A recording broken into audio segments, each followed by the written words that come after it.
Hello everybody and welcome back to Dinosaur King World Championship 7, and it is time to conclude the league phase. And yes, it is going to be a marathon of a video, so strap yourselves in. We have got all 40 matches to go through.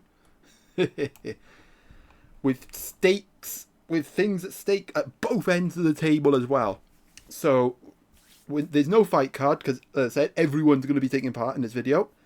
I'm going to go break it down not match by match, but section by section. Because you might be wondering why some of the matches are in bold. Well, that is because after we finish a bold match here, we are going to have a look at the table as it stands. So after Morsel against Jane Doe, Futuristic v Diasynapsid, Molochortus versus Toromaru Show, Crownova versus Martin Soto, and Stranger Gamer versus Rayborn. And obviously we're going to have a look at the table after the final match of this of the league phase, which is going to be taking on Epic Brad.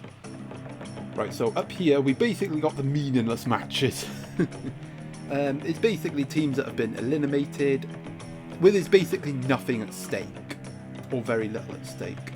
Teams on 12 points have already pretty much qualified, teams that are already out, matches like that. Then we got these matches down here, which are basically teams that are up near the top of the table, but they're like they can't get the 1 seed, but they're trying to secure a top 16 finish. We got these two. Well, we got this section, which is basically teams near the bottom of the table, and there are some big matches here.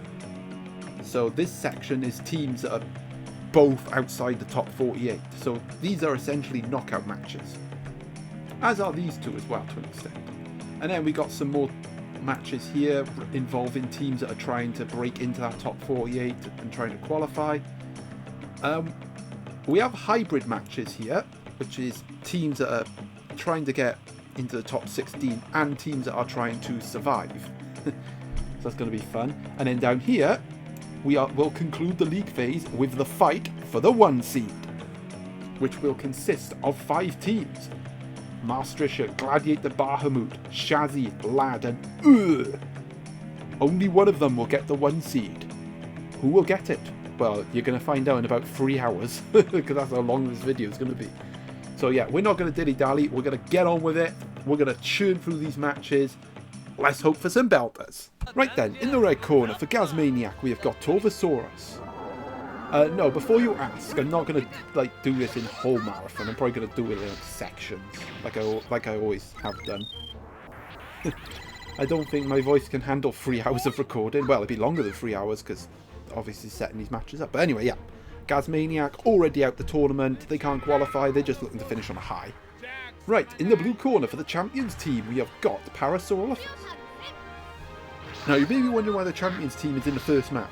Given that their position in the table, and look, there is a very slim chance they could get the 1 seed, but for that to happen, they would have to A, win this match with at least 800 battle points, then hope that the 5 guys above them all lose.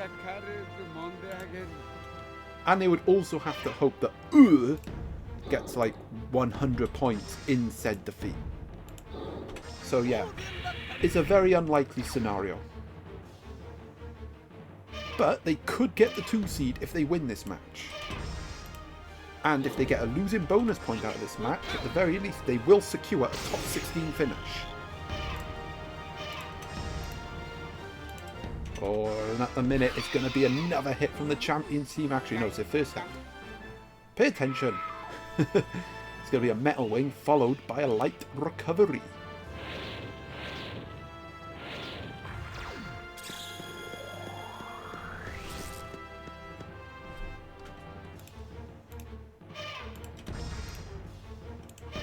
Oh, it's going to be a crit, but the Dino Stuffer is going to come in. It's going to put a stop to that crit. No crit for you.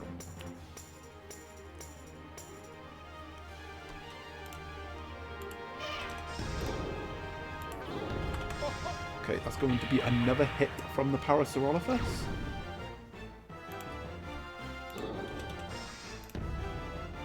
It's a tie, so it is the champions team on top early on.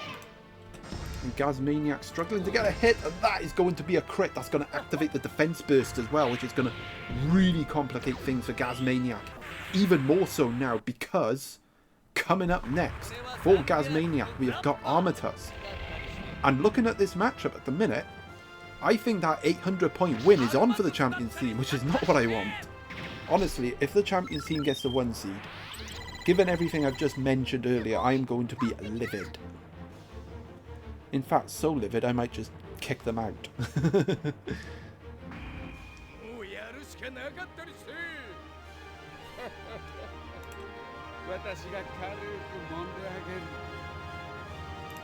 Come on, Gazmaniac, you got this, bruh. Oh, maybe he doesn't. Oh my god, it's going to be another defense burst. And it's got type advantage over Armatus as well. So it's going to be so hard to take out. I would probably go as far as to say that Armatus would reach spectral armor before taking out the Paro. Freaking Gazmaniac can't even get back. He can't even get a hit. Forget spectral armor, mate. He ain't even getting a hit in this match. Oh, yes he is. It's going to be a crit. Okay, he's a Gaia Mountain. Actually, now that I think about it, Gaia Mountain is going to be really effective here, because it is not effective with a type disadvantage, nor is it effective with a defense burst. So normal damage is going to be dealt. So that is going to be to the benefit of Gazmaniac.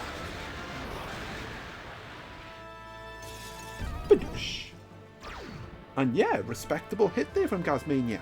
And that does mean the Para can be taken out. Go on, give him another crit. Okay, it's a tie.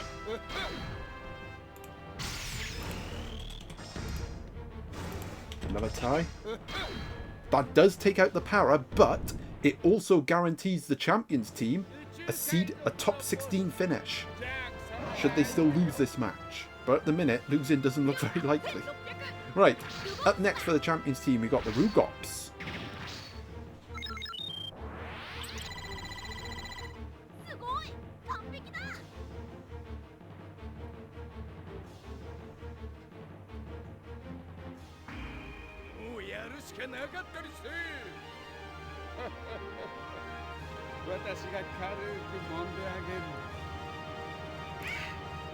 Come on, give my man a hit.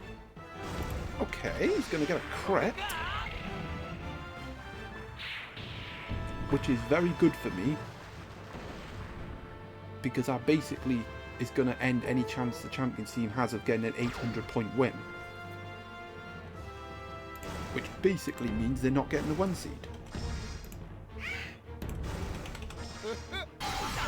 Ooh, and it is spectral armor time. Jagama. Well, we are in an interesting moment here. Can Gazmaniac get this hit? Finish on a real high here. Right, again, nothing's going to change for the Champions team. Oh, they get... Oh, no. They get the hit. Wow. But what they don't get is an 800-point win, which is what they needed to have that outside shot at the 1 seed. So, yep, the Champions team does get the win. They're going to qualify. They're going to go second as it stands, I believe. But they cannot get the 1 seed now. And as for Gazmaniac, yeah, it's been a difficult tournament for them. And they will bow out at the league phase. Right, next match now. Right then, in the red corner for Na'vi, we have got a Fukui Raptor. And Na'vi enjoying a very good tournament with their rogue team. They are currently on 13 points. A victory for them would get them in the top 16 and put some pressure on those guys that are currently in there. But again, I do feel like a lot of the teams above them are going to win this round, so I don't rate their chances of staying in the top 16 if they win this match. Right, for ChatGPT, in the blue corner we have got Ankylosaurus. Now, ChatGPT is an interesting one because they're on 12 points, but they only have 3 wins. A victory would obviously secure a last 32 spot, a spot in the last 32 playoffs. A defeat, and well, we might be nervously looking over their shoulders.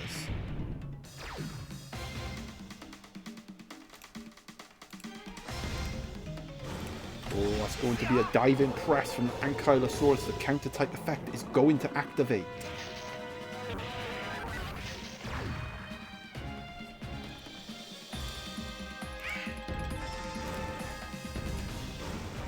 That's going to be another hit from the ChatGPT.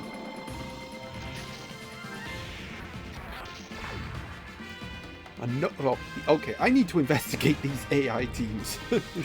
No Dino Illusion again.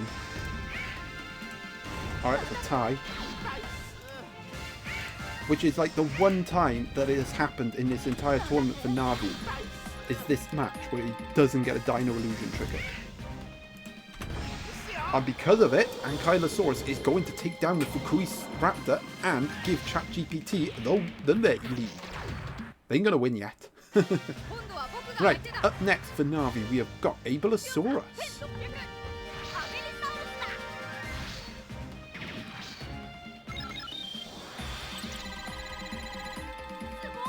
Sugoi!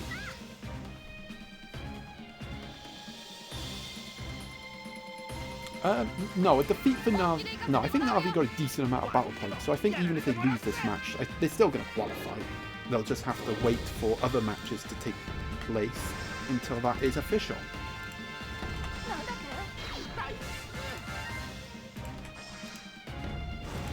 Oh, that's a crit, and that's going to be a neck crusher. That is going to deal big damage to the Abelisaurus. Things not going the way of Navi at the minute. Have they even got hit? Yeah, they got like one hit in this match. And well, there's the losing bonus point secured for ChatGPT, which means they're probably going to qualify. Oh, okay, hang on a minute. This power drain could change that. Because the Abelisaurus is going to get back some health. And, in fact, look at that! Took out the Ankylosaurus and took the losing bonus point away from ChatGPT. Right, up next for ChatGPT, we have got Suchomimus.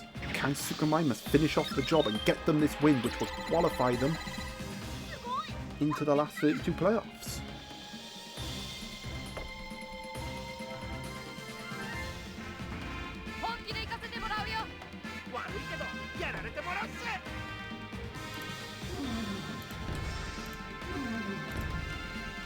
Oh, it's a banana surprise. Now this could change things. If we get some move removal action here, I think this match might take a 180. Okay, we don't. Okay, that's a tie. That's going to yet again secure the loser bonus point for ChatGPT. Okay, yeah, now they definitely got it. Ooh, but... Oh, hang on. What do they? Is Navi going to take it away from them again? Oh, I think he is. Oh, look at that! Look at the health! As I said, this Abelisaurus is recovery type, so it gains more health from those food cards, as you saw there. Uh-oh. God, it's getting good. Well, you've got to do it now, random number generator.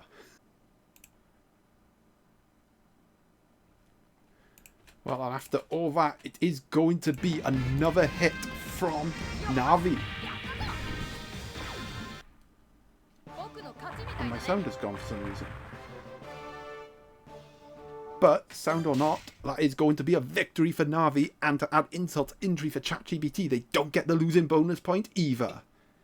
So yeah, nicely done from Navi, and we will be seeing you in the knockout rounds.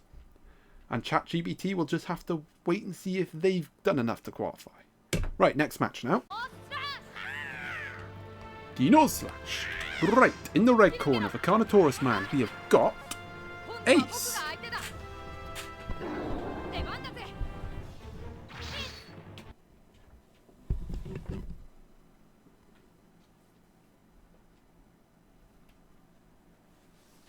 And Carnotaurus Man enjoying a solid tournament at the minute. They are on 12 points.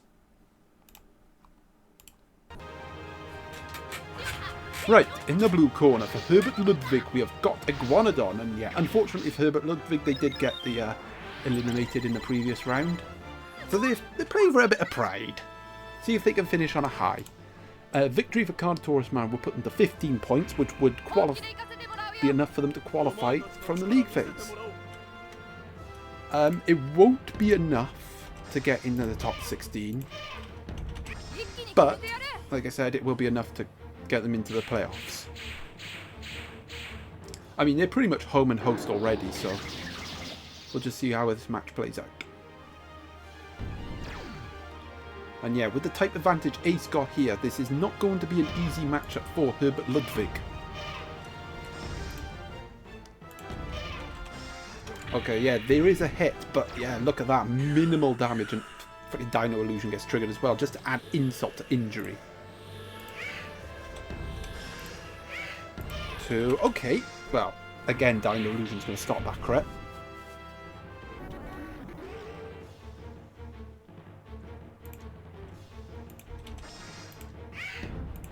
Okay, it is a crit. It is going to do some damage.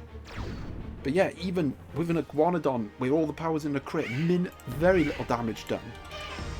But it is Herbert Ludwig on top early on. Getting the hits, firing the big crits. The Dino Illusion getting triggered there.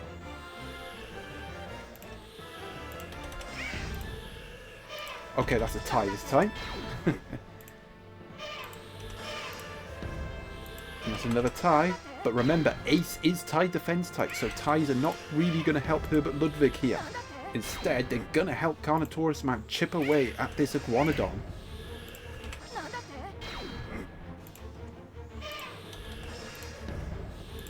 Okay, and well, after all that, it is going to be a hit for Herbert Ludwig, but the Dino Illusion is going to soak up that crit.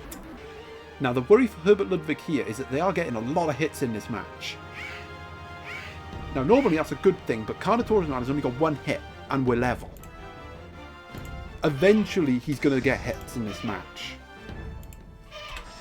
Okay, there's another hit. Oh my god. Okay, hang on. Oh, no, it's a Nature's Blessing. Wow, that hit wasn't even enough. That is crazy. That hit will be, though, and this, in everything said and done, the Ace does go down. But like I said, Herbert Ludwig has got so many hits in this match. I think it's going to even out, which is not good for him. Right, for Carnotaurus Man set and Dino, we've got Ferrozinosaurus. Bum bum bum bum. Well, they are... As I said, they've only got one hit, which was like the very first hit. And a lot of ties. Okay, yeah, I take it back. I think Herbert Ludwig is... I don't think Carnotaurus Man is going to get another hit. I'll just be a 1. Yeah, there's a rock. Another Nature's Blessing, which is going to heal up the Iguanodon. Right, what we got here? Oh, he's going to get a paper hit. Oh, no, no, no, this time it's a tie. That triggers the Claw Blade. And there it is. And yeah, there it is. There's the crit from Carnotaurus Man. The Claw Blade is going to take out the Iguanodon. It's going to level things up. As I said, Herbert Ludwig, I think, has had like 7, 8 hits in this match to Carnotaurus Man's 2. Yet he doesn't have a big lead. Well, normally if you get 8 hits in a match, you usually win. Right, up next for Herbert Ludwig, we've got Lillian Sternus, Super Lillian Sternus, and Wakamudon 2.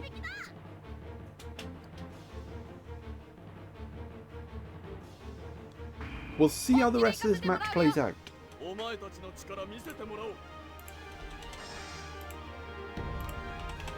Okay, there is a hit from the Lillian Sternus. An awakened hit will win this for Herbert Ludwig. In fact, a normal hit might win it. The tie. Well, that's going to be a Sonic Blast. I don't think this is going to be lethal, though. But this is going to put Herbert Ludwig on the brink of the win. It's not going to change their fortunes in this tournament, but, you know, at least they'll go out on a high. Oh, look at that! Right, awakening time now. And Carnotaurus Man, yeah, they're just going to have to shake this one off, I'm afraid. Yeah, there it is. There's the hit from Herbert Ludwig. They're going to get the win. They're going to finish their tournament on a high. And Carnotaurus Man will have eyes on the last 32 playoffs.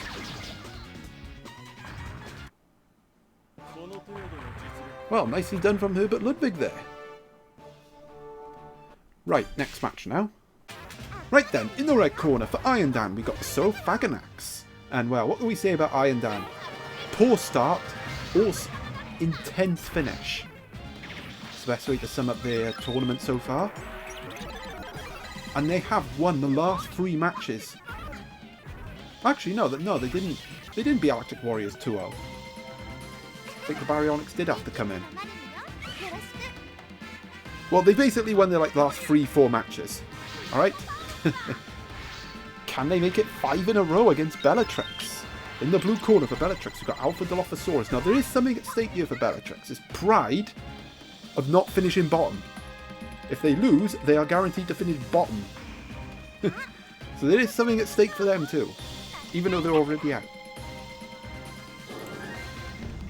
Yeah, I fear for them in this match, though. The Saurophaganax. Like, the 2 levelers, I think, for Bellatrix are the Alpha Dart and the Poison type of the Dilo. If they can get those 2 off, they got a chance against this thing. It's tight.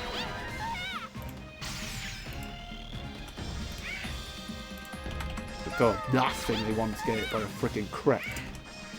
And if you're Iron Dan, you can casually go for crits till your heart's content. Because the reward is far greater than the risk. And while you're seeing the risk at the minute of getting hit by a biting wind, which is going to do minimal damage, and no poison either, which is even better news for Iron Dan. And oh, there goes Dilo. Unsurprisingly, Iron Dan is going to take a 1-0 lead. Iron Dan is on 13 points at the minute. If they do win, they will go into the top 16, but again, their chances of staying there are pretty low. Although, as I said, I do have a suspicion that some of the guys outside the top 16 are going to finish in the top 16. Maybe Iron Dan will be one of them. Well, who knows? Maybe everyone that's currently in there are going to lose this round. That really would change up the table. Right, for Bellatrix, we've got Metaborosaurus. Oh, man. Yeah, come on. Last thing they need is to get hit by another fireball. Oh, dear. I think this might be another 2-0 victory for Iron Dan.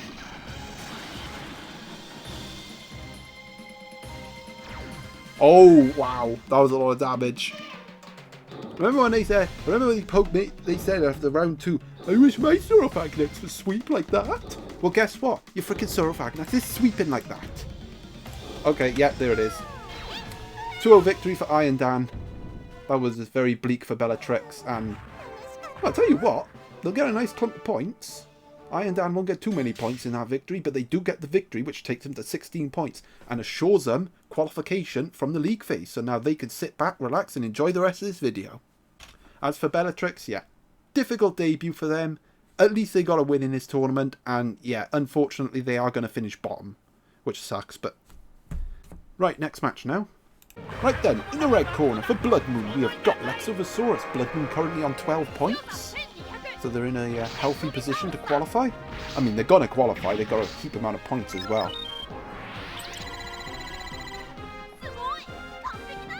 And, well, a victory would set them up nice. Well, victory would 100% confirm their place in the last 32 playoffs. They're not going to get enough to get in the top 16. So, yeah, they're just looking to see that, just get it done, really.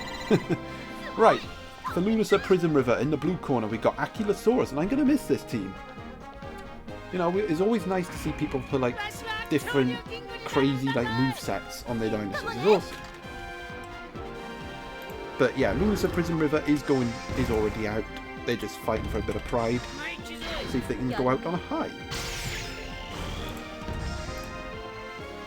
Okay, that is going to be a hit. Okay, how many rushes? 1, 2... Okay, just 2. 2 seems to be the common number. Nice hit, though.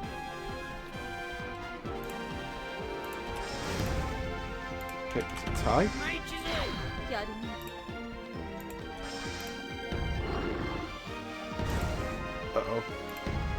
pause it just to be on the safe side. Round and round it goes. Where it stops. Oh, there it is. It's a 5. It is going to be a hit from the Ankylosaurus, which is going to take out the Lexophosaurus. No rush moves. Interesting. But a good start from Lunar Prism River. Right, for Blood Moon in the blue corner, we have got Super Baryonyx Awaken Mode on 3.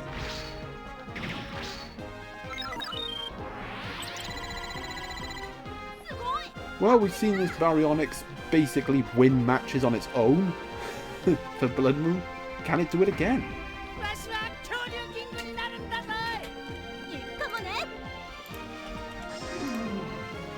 Okay, it's a tie. Oh, it's going to be a crit. Okay, 1, 2. Okay, just 2 again. They've got the 3. They got 3 of them once in this tournament. I tell you what, again, that's a really nice hit. And Blood Moon is not really looking good for them at the minute. I mean, I must reiterate, they don't have to win this match. They are all but qualified, but I don't want to take a defeat going into those the knockout stage. I got that twice. Okay, there's another tie. And that tie is going to seal the fate of the Ankylosaurus. Now, things get interesting here because Blood Moon still has the Awaken mode. If he can get to it, he's going to need to get a hit on this Augustinia with the Baryonyx. And then an Awakened hit can win it for him. Right, up next for Lunar Prism River, we got Augustinia. But yeah, Augustinia looking good in this match.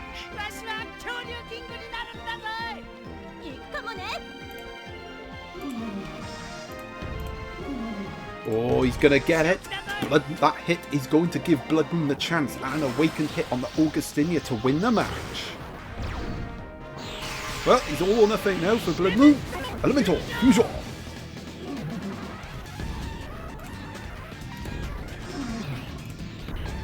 Oh, and it's going to be all. He's going to get the crit. And Blood Moon is going to come from behind. Another Baryonyx sweep to take the victory and confirm a place in the last 32 playoffs. So yeah, nicely done from the Baryonyx there. Ah, interesting. He got the same amount of points as Iron Dan, who won 2-0. Very interesting. And yeah, Lunar Prism River, well, disappointing defeat really, because they were on top for pretty much the whole match. And Blood Moon stole it with a Awaken crit. But I definitely enjoyed having them in the tournament, but yeah, they do bow out. Right, next match now. Right then, in the red corner for Lozenge, we have got Saurophaganax. Lozenge already out of the tournament, just looking to get a win to finish on high.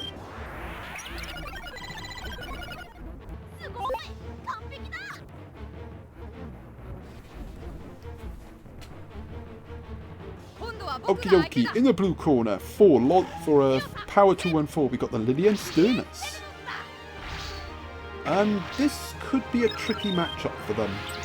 Although then again, you know, Hurricane beat Mayfly, they don't get triggered until a loss and a win respectively. But yeah, make no mistake, Saurophaganax is still going to hit really hard. Oh, no, it's not a good start. That's a firebomb right off the bat.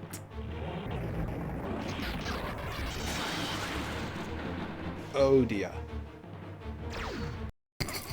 that's cold from Lozenge there. Okay, that's a crit. That was without the type advantage as well. And yeah, there it is. There goes Lillian Sternus just like that. Right, up next for Power 214, we've got T-Rex.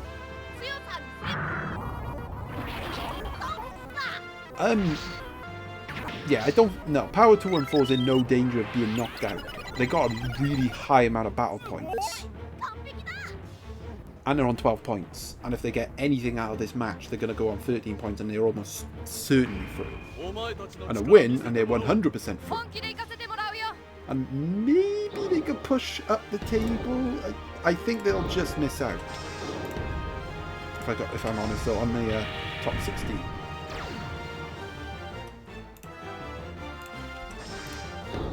Oh my god. Look on the bright side, at least it's happening now and not in a knockout match, you know?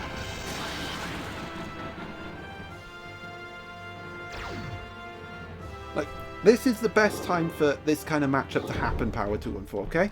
You've already qualified, pretty much. You're going to make it. You've just been basically shat on by the RNG. You've lost. It's going to be a victory. I don't know how you get 200 points because you didn't get hit, but yeah, there we go. That was grim. Right, well done to Lozenge, finishing on a high with Saurophaganax sweep. Right, next match now. In the red corner for Team Allo, we got the warning type Allosaurus.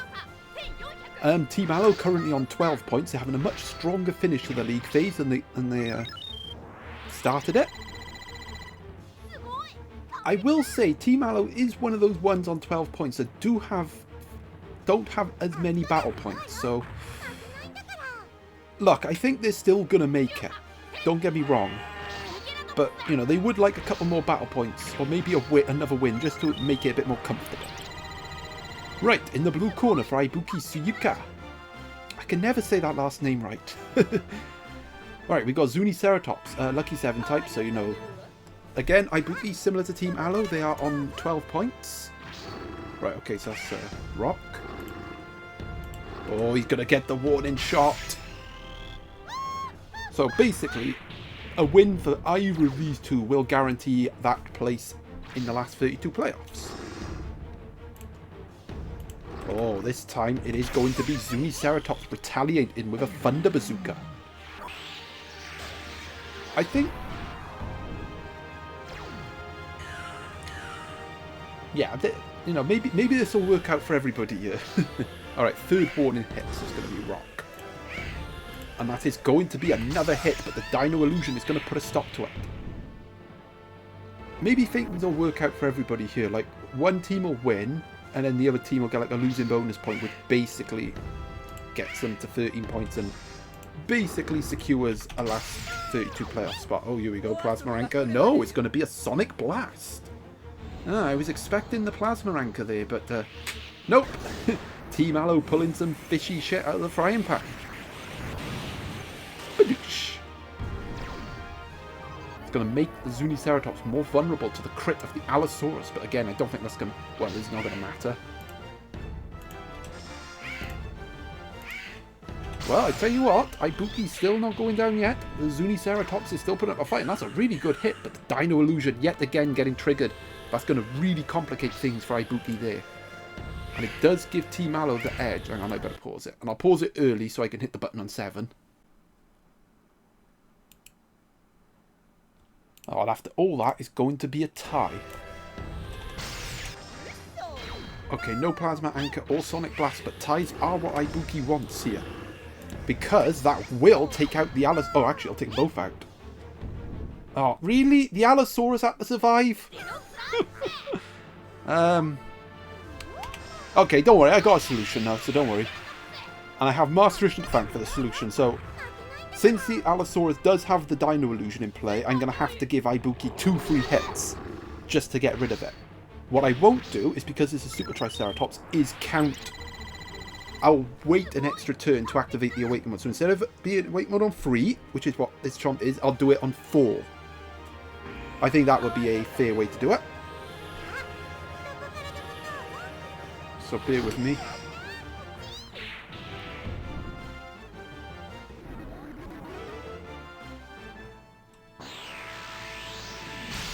Right, there we go. Because the Allosaurus should have died. Right then, up next for Team Allo, we got the Alpha Allosaurus.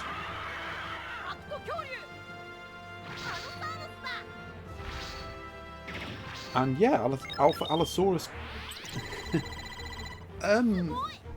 I'd probably say the other Allosaurus has done more for Team Allo in this tournament.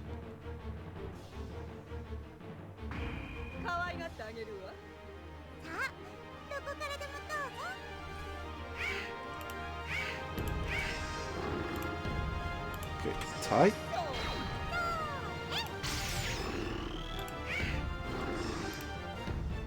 It's another tie.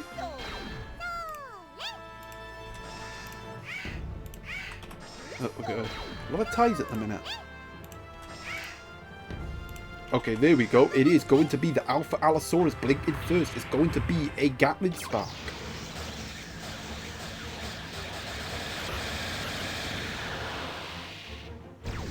Oh, crap, that's a... Oh, hang on a minute. Oh, it's a lightning... Okay, this might actually be lethal. This might win it for Ibuki. Oh, he freaking killed it! Oh, there we go. Wake mode didn't matter. It is going to be a solid win for Ibuki, and that is going to guarantee them a place in the last 32 playoffs.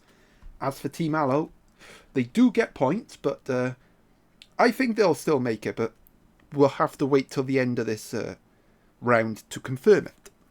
Right, next match now. Right then, in the red corner, for LB Gozzy, we've got Super Ceratosaurus, Awaken Mode on 4. Gozzy on 12 points. And they'll probably get to the last 32 playoffs. Their hopes of a seeded finish did take a beating, because it did look good for them early on, but yeah, recent defeats have definitely ended that one. Right, as for Dead Sex in the blue corner, we have got Majungasaurus. Dead Sex enjoying a good debut tournament, and they are going to qualify from the league phase as well. And they do have a healthy amount of battle points as well. They're on like 3,000, so even if they lose this match, I'm about 90% sure they're going to make it. I mean, Gozzy does have like 500 less points than Dead Sex, so I mean, I think these two will make it. But you know, Gozzy will be closer to the bottom than Dead Sex will. Well, it depends on how this match goes. Gozzy wins, he'll go above Dead Sex. But at the minute, it is Majungasaurus opening up with the opening hit.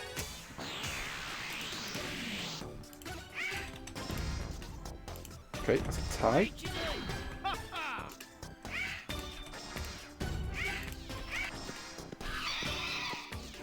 That is going to be a light recovery and a Tapijara dive.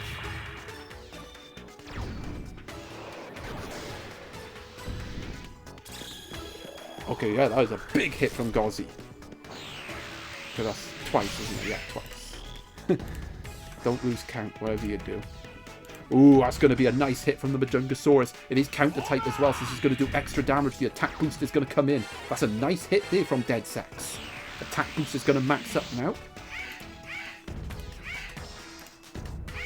Okay, that's a tie. Can the Ceratosaurus get a hit, which would give Gozzy the chance of an awakened hit? It doesn't look like he's going to get it. Oh, he's not! It is going to be the Majungasaurus taking down the Ceratosaurus, stopping the Awaken mode. Right. Up next for LP Gozzy, we have got Terry Dinotector. And it is rock type, so he is going to go for rock.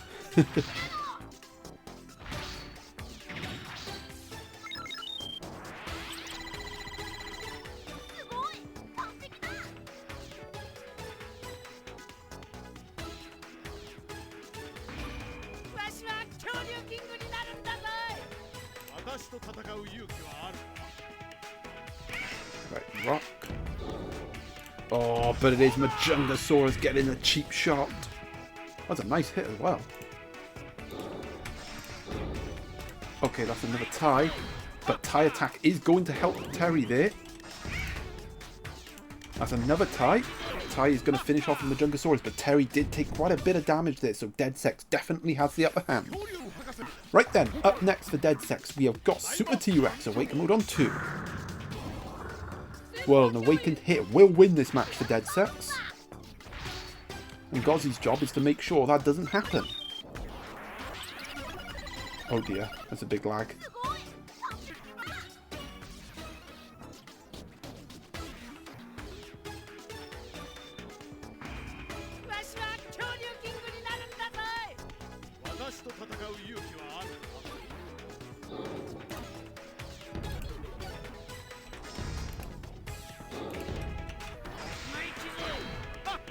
Okay, that's a tie. We've got a lot of ties in this match. Uh-oh, that's a firebomb, and that is not good for Gozzy, but it's very good for Dead Sex. I think this could be the knockout shot. Let's have a look.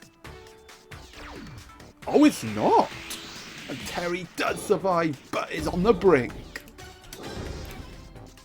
And yeah, there it is. And how fitting there is a tie that finishes the job. And that is going to finish the job for Dead Sex as they claim a win, which will secure their place in the last 32 playoffs. And for Gozzy, it is a defeat, but they do get a good amount of battle points, which I think is going to secure their place in the last 32 playoffs as well. So yeah, it ended well for everybody there. Right, next match now. Right, in the red corner for Dino Smash, we have got Taurosaurus. Well, Dino Smash almost through, so 99% through. Like, good luck overhauling his battle points because he's got like 3,600. He's pretty much on par with like the guys at the top in terms of battle points. Mental. And he'll get at least another 100 points in this match as well, regardless of the result. Right, in the blue corner for Engineer Gaming, we got Acrocanthosaurus, and well, Engineer Gaming's already out. They really have had a horror show tournament. Like, they had a lot of moments in the tournament where they could have won, and then they didn't. It really has been a not good tournament. So, realistically, there's pretty much nothing at stake here but pride. Engineer Gaming will want to go out on a high. Dino Smash will want to take a win into the knockout rounds. And actually, given how high their points total is, they might have an outside chance of sneaking in a top 16. But I don't think they will. I think too many people will win and knock him down. But that is a hit from Engineer Gaming. That is going to be a flare sword.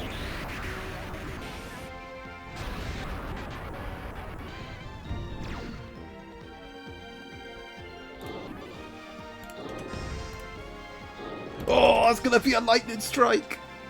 That's going to be a big lightning strike. It's got the attack buff and the elemental power buff as well. This is going to be a huge hit. This is going to be the end of Acrocanthosaurus. Oh yeah, definitely. Attack boots activating as well as elemental power as well. That's a cold hit from Dino Smash. Right, for Engineer Gaming second Dino, we've got Parasaurolophus Dinotector. It is Rock type, so it will go for a rock hit. But yeah, that lightning strike doing massive damage.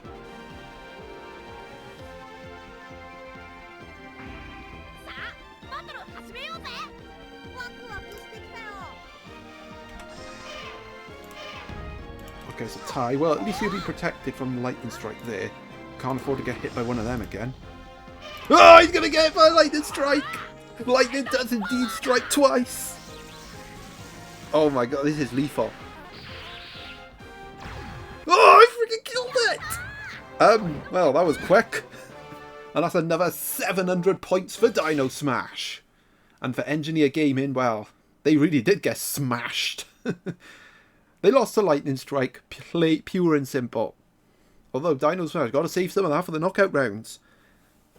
Because Dino Smash will definitely be there. Right, next match now. Then, in the red corner for Morsler, we have got Gastonia. Morsler on 12 points as it stands. Victory confirms their place in the knockout rounds. They are one of the other guys that are on relatively low battle points. So if they do lose here, there is a slight danger they could drop out the top 48 if other results go against them. Right, for Jane Doe in the blue corner, we've got Triceratops. Jane Doe currently on 13 points. Victory for them would secure qualification officially, and it would get them temporarily into the top 16. But again, I don't fancy their chances of staying.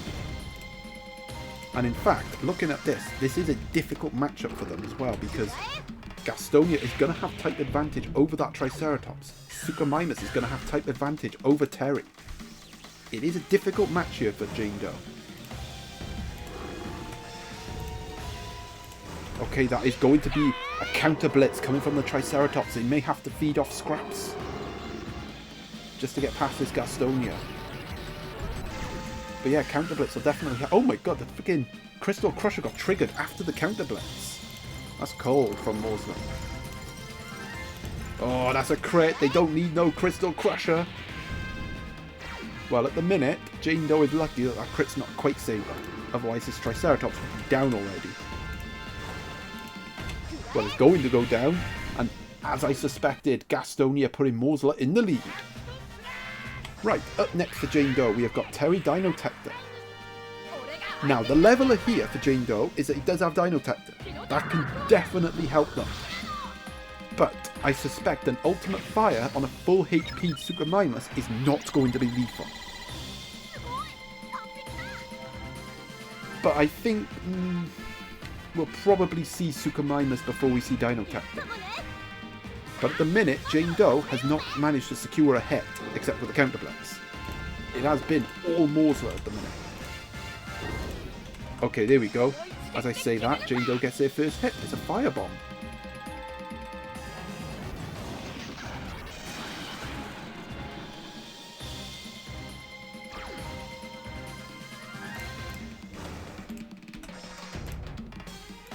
Oh, but it's back to hits from the Gastonia.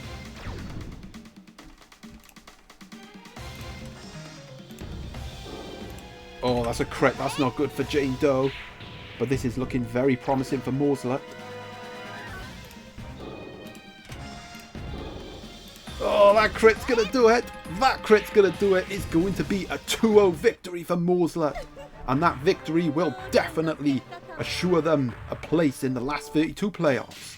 So yeah, nicely done for Morslet there. And for Jane Doe, yeah, that was a difficult matchup for them on paper. And it kind of turned out that way, given they only got one hit. But, you know, they're already going to go through, so they don't need to worry about that. Right, now that we've had a clump of matches done, we're going to have a look at the table as things stand before moving on to our next section of matches. Alright, so the table as it stands, you've got the champions team moving up to second after their victory, but they'll only stay second if Lad, Maastrichtian, Shazzy and Gladiator Bahamut all lose. We also have Na'vi climbing up here with 16 points, but again, that's only because a lot of these guys haven't played yet, so I wouldn't get comfortable there because you're probably not going to stay there. Iron Dan, again, likewise, don't get comfortable because you're not going to stay there long. Dino Smash as well, 15 points, look at that. 4,300, which is 700 superior to Dead Sex, who also won in this round as well. And then down here we have Ibuki and Blood Moon, so yeah, they are going to miss out on the top 16, but it doesn't matter because they're going to qualify for the last 32 playoffs, so we'll see them there. Morslet, likewise. Jane Doe on 13 points. 3 clear of Crow Nova, who is currently 49th. I think, as I said, 13 points is going to be enough, so I think these guys, they're going to be okay. Power 214, 3,400. Yeah, they'll be fine. Carnotaurus Man, again, I know they lost. I think they'll be fine, okay as well. Now, ChatGPT could be one of the ones that could drop out. And Gozzy, you know, they might be sitting uncomfortably. And Team Aloe, yeah, definitely Team Aloe sitting uncomfortably. They'll have to hope a couple of results go their way. If enough of these guys do win, they will knock Team Aloe down out of the top 48. So do have to bear that in mind. And what we got here? So we got Herbert Ludwig and Lozonje finishing their tournaments on a high. We got Lumiser Prism River, who did suffer defeat against Blood Moon. Wait, weren't they supposed to get a losing bonus point? I can't remember if I gave them the losing bonus point. I think I did. Well, it doesn't matter. They're out anyway. Engineer Gaming, yeah, out. And unfortunately for Bellatrix, their defeat does confirm that they are going to finish bottom of this table. Which is good news for Roses of Death, who will not finish bottom. Right, we are going to move on to our next clot of matches now, which is going to be this slot. So we will get on with Ultra Lord taking on Roses of Death. Right then, in the red corner for Ultra Lord, we have got Sign Raptor, Super Sign Raptor, Awaken Mode on 3. Ultra Lord on 13 points as things stand. Victory for them guarantees a place in the last 32 playoffs. It would also bump another team on 15 points out of the top 16. But I think that's not really relevant at this point. Right, in the blue corner for Roses of Death, we've got Dinosaur. Well, Roses of Death are already out. They already know they're not going to finish bottom. They don't have anything left to play for. They're just playing for pride. And well, we'll see. Can they get this? Can they get a second win? You know, they got that freak win against Black Beauty in the previous round. Can they get another win here?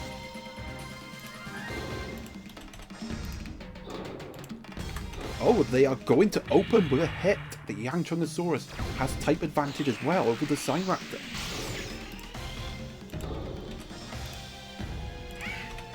Oh my god, it's a power drain. Well, unfortunately, it has come about 6 rounds too late for Roses of Death, but... okay, that's twice. Okay, there we go. There's the Hurricane beat from the Sign Raptor. Type disadvantage is going to limit the damage, but it is going to be a hit. Which is something Black Beauty did not get. Oh my god, Deathfire's been triggered. Like the first Deathfire they've got triggered this whole tournament. Okay, that's going to be a Jet Shuriken. So everything said and done, this is going to be a nice hit from Ultra Lord, and it is going to be Awakening time. Mentor, future. 5. Oh, it's a tie. It's going to be no Deathfire from Roses of Death. And it is going to be an Awakened hit from the Sign Raptor, which is actually not too bad for Roses of Death there, because the young Dinosaur would have gone down anyway. And it does eat up the Awakened mode of the Sign Raptor, so... and the Sign Raptor's on, like, no health, so... yeah. Not a bad outcome there for Roses of Death. A worse outcome would have been a tie, which would have gave the Sign Raptor the chance of an Awakened hit on his Allosaurus. Which is coming in next for Roses of Death. Well, we see what young Dinosaurus can do. Can this Allosaurus shine?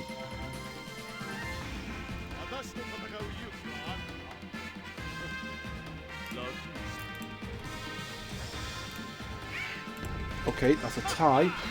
That is going to be curtains for the Sign Raptor. Right, up next for Ultra Lord, we have got Deinonychus. Dinosaur.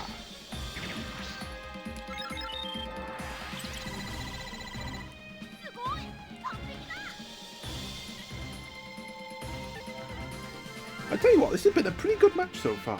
Both of these sides not really giving much away. Both getting some good hits. Uh-oh, that's a crit. Oh, that's a crit. That's going to be a spinning attack. That's going to be a big hit from Ultra Lord.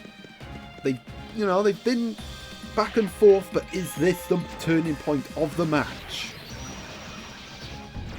Oh, crikey. Well, that's the losing bonus point secured, which will officially secure Ultra Lord's place in the last 32 playoffs.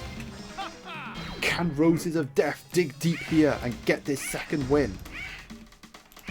Nope. It is going to end in defeat for Roses of Death in their debut. And it is Ultra Lord taking the win. And that's actually quite a nice win in the end. But yeah, nice win for Ultra Lord. They will be going through. Roses of Death will bow out on their debut. And definitely a lot to ponder. Right, next match now. Right then, in the red corner for Echo Fury, we have got Albertoceratops, Lucky 7 type. Victory for Echo Fury takes them to 18 points. They are already safely through. And a win will give them an opportunity of getting a top 16 finish. Right, in the blue corner for Izari Sakuya, we have got Maiasaura. Izari Sakuya is on 12 points at the minute. All but through. If they get anything out of this match, they will go through. And we do have a Blitz type Maiasaura to use.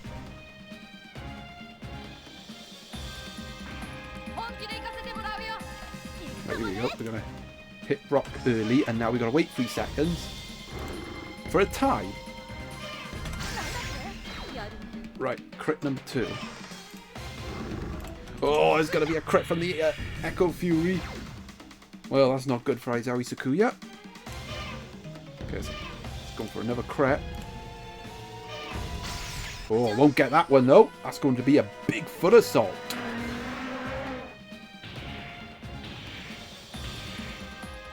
Oh no.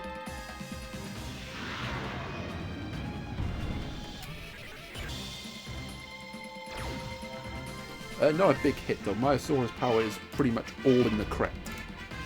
Similar to our Ceratops. Oh come on, I hit that button on 7. You all saw that. I hit the button on 7.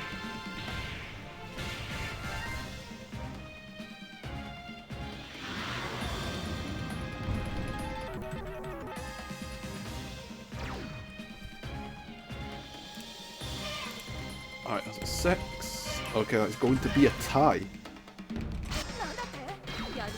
Hey, finally I don't have to wait now. 5. Oh, that's, wow, 3 big foot assaults. Myosaurus, well, Seismosaurus really putting its foot down on Albertoceratops. And that is going to put Aizawa Sakuya in the lead.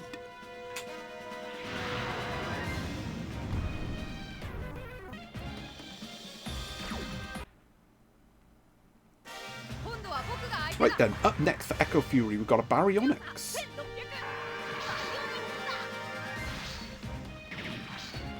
Well, we've already seen one Baryonyx sweep in this video. Are we going to see another? Echo Fury's had some interesting matches. So they've had matches where they've just dominated and won 2-0. And then they've also had matches where they've been dominated and lost 2-0. Oh my god, another big foot assault. Well, that's 4 big foot assaults, which means the Seismosaurus is going to use every one of its feet. Left, front, right, back left, back right. Come on, let's have something different, please. Ah, there we go. Well, what's not different is it is another hit for Aizawa Sakuya. Metal Wing this time, though. And yeah, Echo Fury really struggling to impose themselves here. They got that big crit at the start, and that's about it. Oh, there we go. I say that and they land a crit. It's as if the Baryonyx heard me.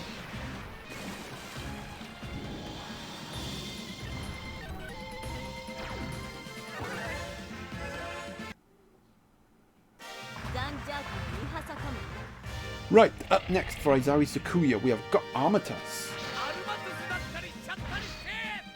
With the Spectral Armor. I don't think we're going to see Spectral Armor in this match, though.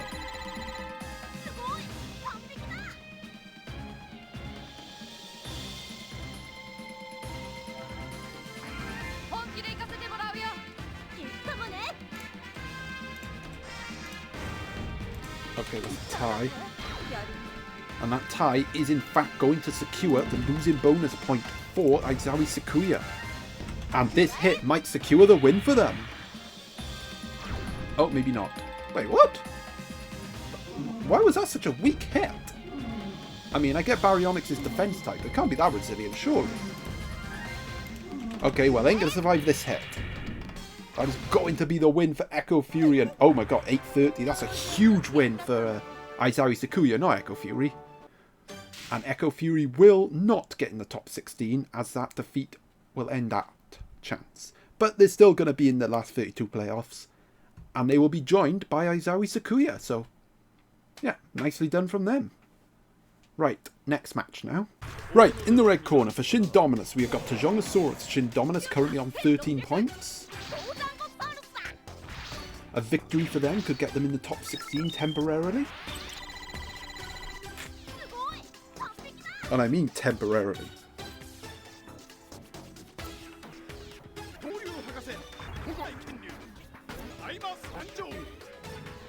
Right, in the blue corner for Kinzo Ushurumaya, we have got Super Alio Ramos, Awaken Mode on 2. Kinzo is already out. I think it's confirmed out last 2 rounds. So they're just looking to finish on a high.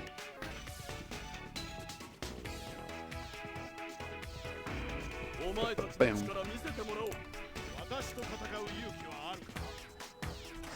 4. Oh, that is going to be an opening hit for the Alioramus.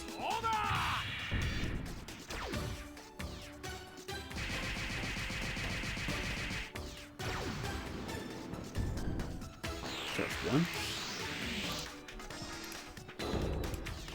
Tie. Oh, that is going to be another hit. It's going to be a crit. The Galley Rush is going to come in. It's going to be awakening time for the Alioramus soon. Get the Galley Rush done first.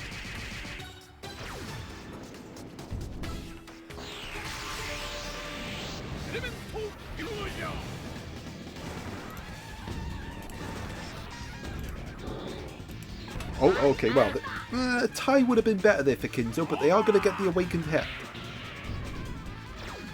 And that is Tjongosaurus dead and buried in Shindominus. Not looking good at the minute.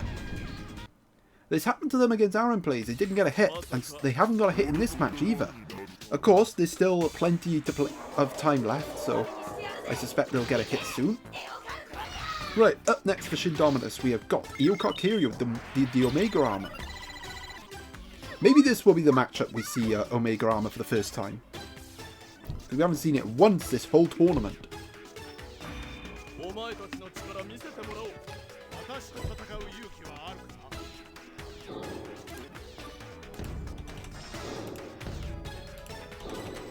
Ah, it's going to be a firebomb.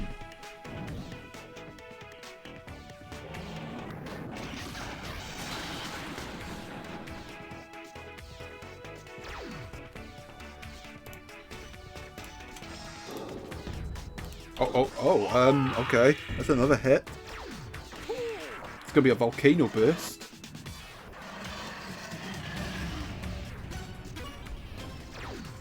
Come on, give my man a hit. Ah, there we go. And it is a crit to boot. Finally, Shindominus gets a hit in this match, and it's actually quite a big one as well. The volcano burst of his own is going to take out the Alioramus. Right, up next for Kinzo Shiromaya, we've got Simultaneous. Bum, bum, bum. Can Simultaneous finish the job for Kinzo here and get them this win?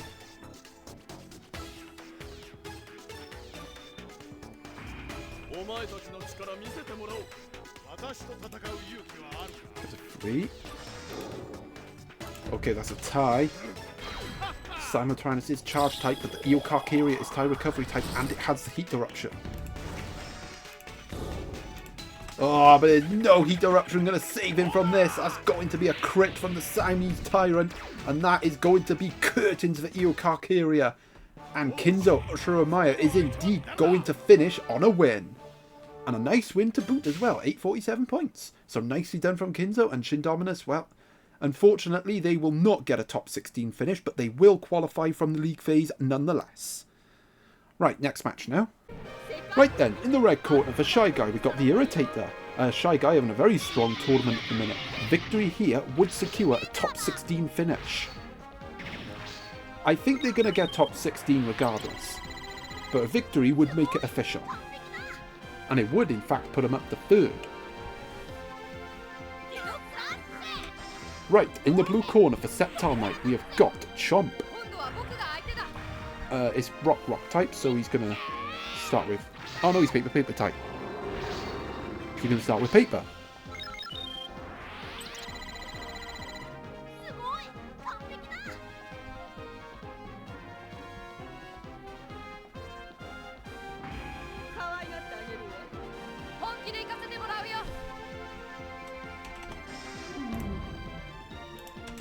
And he's going to get the opening hit.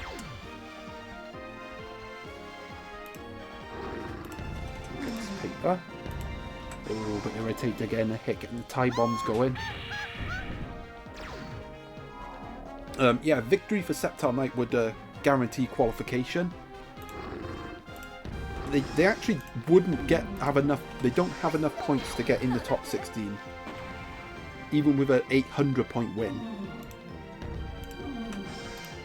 But they would secure qualification with a win.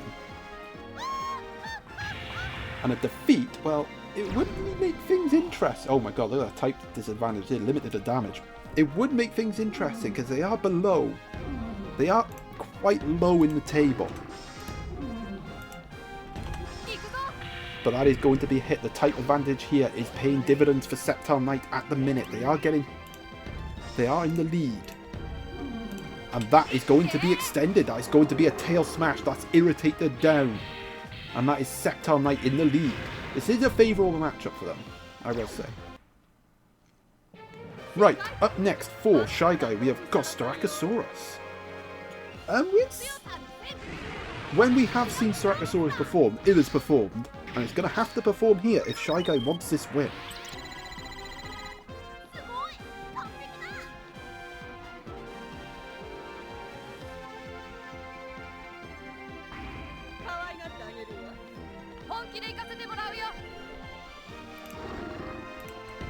So 5. Oh, that would have been a nice crit there for Sceptile Knight, but instead they went for the rock, and now they're going to pay the price with a softening beam.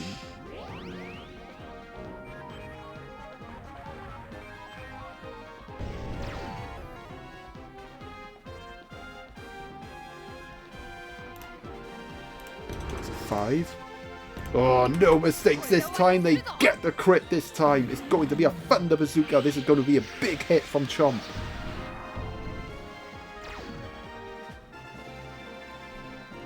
And Sceptile Knight looking really good here to get the win. Ooh, or do they? That is going to be a crit from the Styracosaurus. That is going to take down Chomp.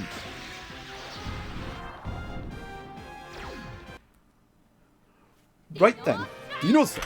Up next for Sceptile Knight, we've got Ace Dinotector. Can Ace Dinotector finish the job here?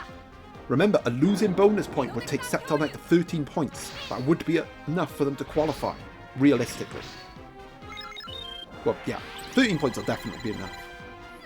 I'm very confident. But they want the win. They want to take a win into the knockout rounds.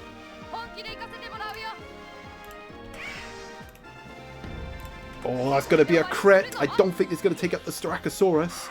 But it is going to leave Sceptile Knight on the brink of the win. It's going to secure the losing bonus point, which is going to secure that place in the last 32 playoffs. But they want the win, and can they get this win? Yes, they can! And it's actually going to be a big win as well. Ace is on full HP, so they probably are going to get an 800-point win here.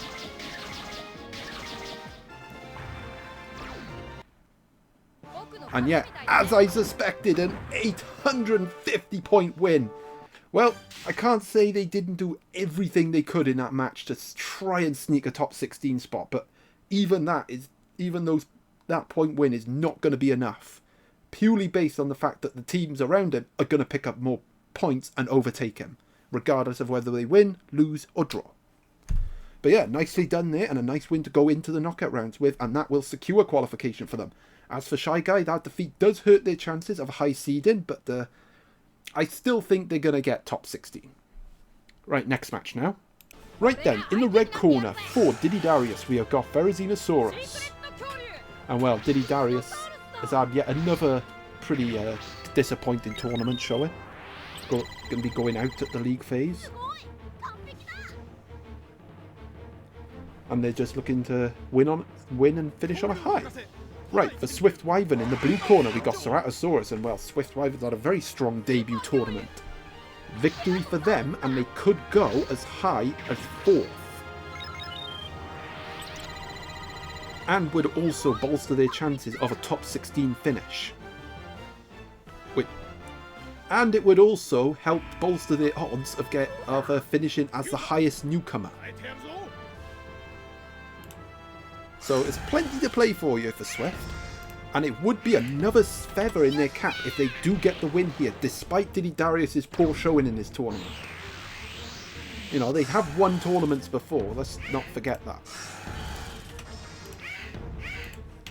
Oh, well, so far, The Ceratosaurus is getting backhanded by the fairy. Okay, it's awakening time.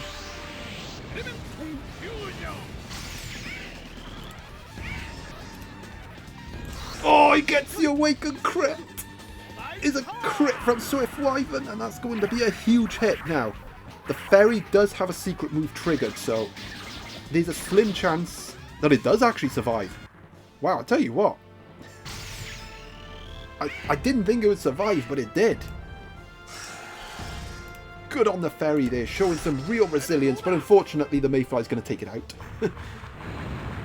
It's just been that kind of tournament for Didydarius, isn't it? Any form of momentum they get in the match has just been squashed.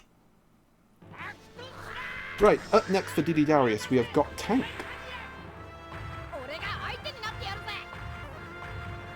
Well, can Tank finish off the Ceratosaurus?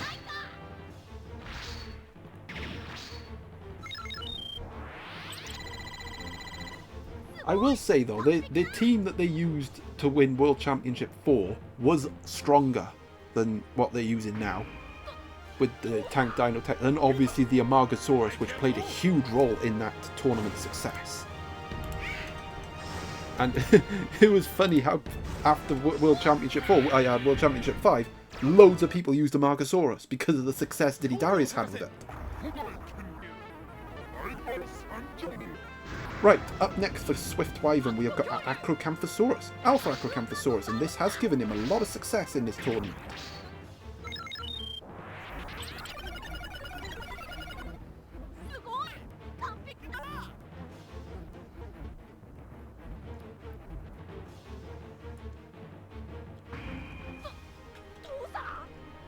I think it's 3 hits to 2 in Diddy's favour, isn't it? Yeah.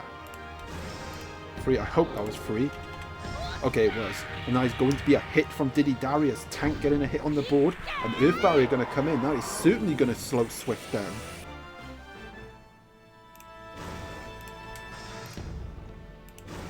Okay, that's a tie.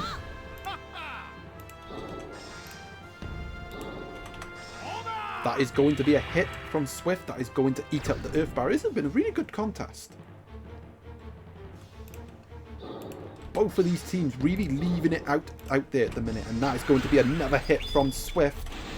Actually, I think he would have preferred this hit early on the Earth Barrier because the Alpha Trooper does go through Earth Barrier.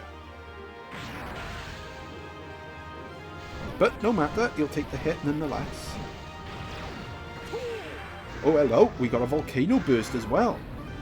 Nicely done from the Alpha Acrocanthosaurus there. Now, that's not losing bonus points secured because this tank does have light recovery. It's just a matter of whether they'll get it off. And they will get it off. It's going to be a light recovery from Didydarius. Another hit on the board. Oh, the Deathfire has been triggered. Oh, no Earth Barrier! Unfortunately, Diddy did not get the Earth Barrier off, which means he's got no protection against this Deathfire if Swift gets it. Oh, he doesn't. He doesn't get it. And in fact, it's going to be a Sand Trap. The Sand Trap is going to trap the Alpha Acrocanthosaurus. I think this is going to give Didydarius the win in probably their best showing in this entire tournament. And it is going to give them the win against Swift Wyvern. And yeah, that's definitely going to hurt Swift's chances of a top 16 finish. Now, you know what's funny is that they were directly below Sceptile Knight, who in fact did get into the top 16 in 16th place. But that defeat is going to knock Sceptile Knight back out of the top 16 and put Swift Wyvern in there. But it is Didydarius finishing their tournament on a high and reminding everyone as why they won World Championship 4. That was a good match. I enjoyed that. Right, next match now. Right then, in the red corner for Dino Hunter, we have got the Blitz-type Spinosaurus. Well, Dino Hunter got a clutch win in round 7. Put themselves on 12 points. Now, I will say, though, they do have a very low amount of battle points. So, they are one of the ones on 12 points who I think are in the most danger of dropping out. Right, in the blue corner for Sliverwing, we have got Isosaurus. Sliverwing enjoying a very strong tournament. And with Swift Wyvern's defeat earlier, this does open the door for them to finish as the highest ranking newcomer. A win here, providing that the Outlaw and Diasynapsid both lose, and Sliverwing will finish the league phase as the top ranking newbie. Oh, well, the Blitz Crit's going to fail Dino Hunter there. Attack boost going to activate. But that's alright, he'll get another go. Oh, he got that one though. No, he didn't. The Dino Stuffer's going to come in. It's going to eat up that Blitz Crit. No Blitz Crit for you. A nice Dino Stuffer there from the Isosaurus. And that denies Dino Hunter a Blitz Crit. But Dino Hunter is going to respond with the next hit. So yeah, it's quite a bit, there's a bit to play for you for these two. And that is going to be a crit from the Isosaurus. It's going to max up the attack boost as well.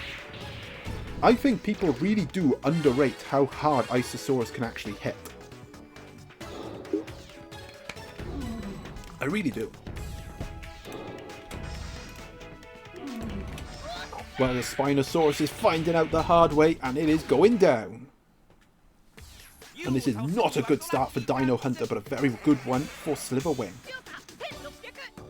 Right, for Dino Hunter's second dino, we've got a Frobinator. Well, we all saw how clutch this thing was with that crit. Now, it will have type advantage against the Shant, should it come in, so... And by the time the Shant does come in, if it does, the elemental power will be maxed up as well.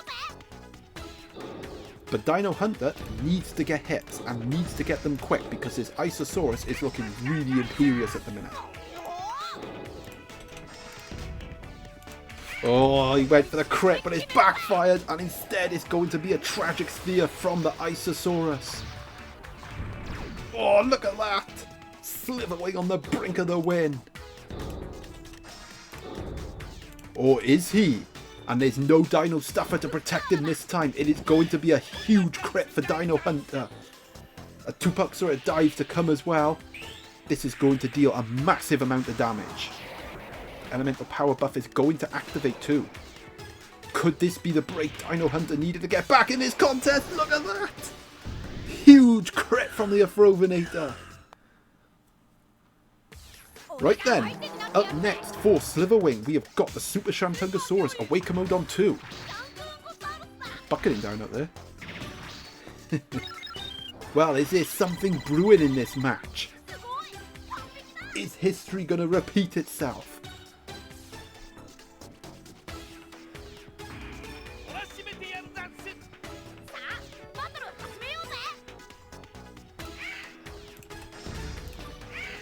Oh, why'd you go rock? Why did he go rock? It's going to be a crit from Sliverwing, and that crit is going to defeat Dino Hunter. And in fact, with the Shant on full health, this is going to be a high point scoring win for Sliverwing as well, which is going to all but secure their place in the top 16. Look at that, 855 point win. And as it stands, Sliverwing is going to be the highest ranked newcomer. And Dino Hunter is going to have a nervous wait now to see if they've done enough to qualify. I don't know. I mean, there's a lot of teams on 12 points who I think will make it. But Dino Hunter he's on thin ice at the minute. If enough people win and overtake him, he could be in trouble. Right, next match now. Right then, in the red corner for Futuristic, we have got Alpha Kentrosaurus. Futuristic pretty much assured a place in the last 32 round. They're going to be there. Well, last 32 playoffs, that is. Right, for Diasynapsid in the blue corner, we got the Stegosaurus. Now, Diasynapsid, the door has been opened for them. A victory, and they will go, well, they'll guarantee themselves a top 16 finish, and they will go above Sliverwing.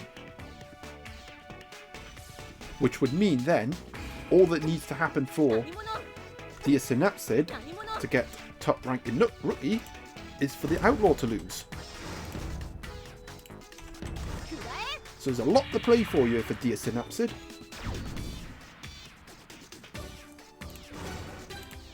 And a victory would also probably assure them at least a top 10 seed.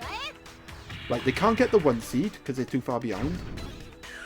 They probably won't even get like a 4 seed. They might, like, 5 seed I feel like is going to be like the highest they'll get. If they win. Which at the minute they are doing, because that is going to be a Crystal Crusher going to come in. It's going to take down the Kentrosaurus. Is going to lower its resilience as well. Oh, hello. What we got here? We got an Earth Barrier. The Synapsid shaking things up. Okay, but that is going to be a hit for Futuristic. That is... Actually, that's going to be a Softening Beam, so this is going to be a really good hit for Futuristic. But it does go through Earth Barrier, so Earth Barrier will not activate, but the Earth Barrier will be removed. Oh, it does activate. Oh, okay. Correction. I thought, like, pretty much all the Alpha moves just remove Earth Barrier and Dino Illusion stuff, but no, apparently Softening Beam doesn't. I know it removes Dino Illusion, but yeah. Anyway, it doesn't matter now. Oh my gosh, another type. It's another Crystal Crusher. And with the defense reduced for the Kentrosaurus... Okay, maybe not. I thought it was going to take it out, but no. The damage is set.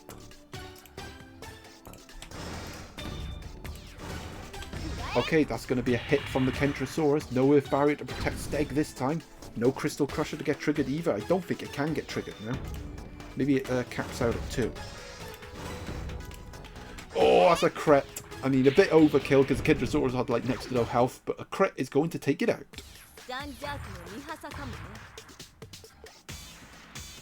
Right, up next for Futuristic, we have got Maximus.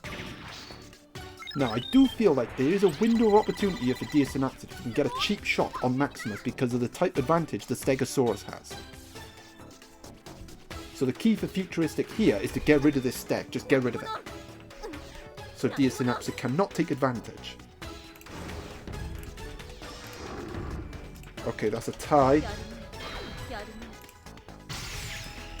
Oh, that's going to trigger the Quake Saber. Oh, Futuristic really danced with the devil there.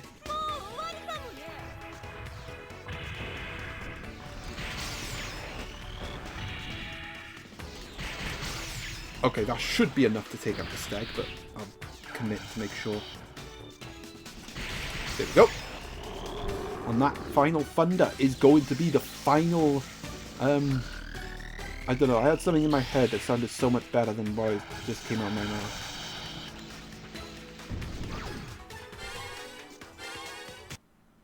The final moments of the Stegosaurus, that's it. Right, up next for Deosynapsid, we have got Megaraptor. Well, this Megaraptor played a key role in Deosynapsid's victory over Gladiator Bahamut in round 7. I tell you what, I feel like Deosynapsid does deserve to be Rookie of the Tournament because they have had some big wins in this tournament.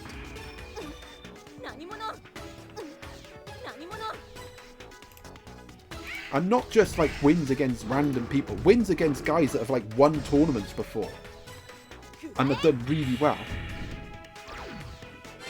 Crazy.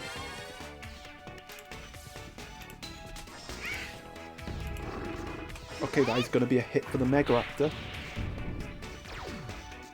Oh, that's going to trigger Counter Blitz, which is really good for Futuristic because a Counter Blitz is going to guarantee that the Spectral Armor bar is going to increase. Oh, it's going to be a final Thunder! Which is not ideal for Deosynapsid. It's not going to take down the Megaraptor, but it is going to leave Futuristic only needed 1 hit to get the win.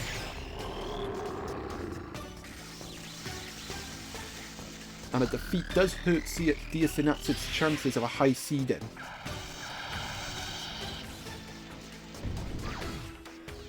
Oh, it's freaking poisoned it as well. That's really not good. Can Futuristic close this out? No, it is going to be a hit from the Megaraptor. Deosynapsid not beaten yet. But now he is on the brink. A tie will do it for Futuristic. And they won't need no tie. They're going to get the hit. And that hit is going to do it. And there's more poison as well.